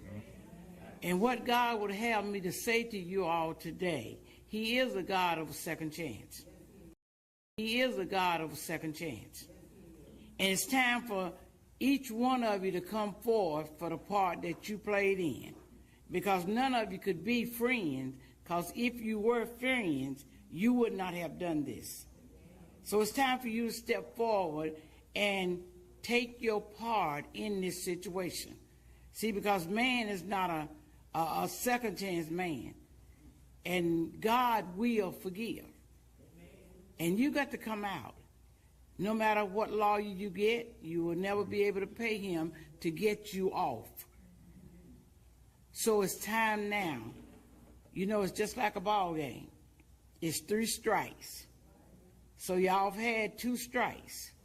And that 3rd strike, it means you're out. And when God takes control, can't nobody help you. No matter who it is, your mother, your father, or anyone can help you. And you know, it's just sad that people, I don't understand how they haven't done anything. I'm like Miss Robinson. When they sent the film to me, and by the way, I had the privilege, I'm a pastor, and I had a privilege to pastor Shanquella for over a year and a half. And I enjoyed her being under my leadership. And I enjoyed her being under my leadership. She was always there, always loving, always cutting up. She doing what Shanquella do. But to the 6, can't no lawyer help you. I promise you, no matter what you're paying. Because the Bible said that vengeance is mine. And God promised, and I believe in him. He said, vengeance is mine, and he said, I will make them pay. So to the Robinson family, keep your head up. Remember Shanquella as she was, and I know that nothing we can do is going to bring Shanquella back. And I believe if God would just give us the opportunity to just speak to Shanquella, Shanquella will tell y'all, I'm all right now.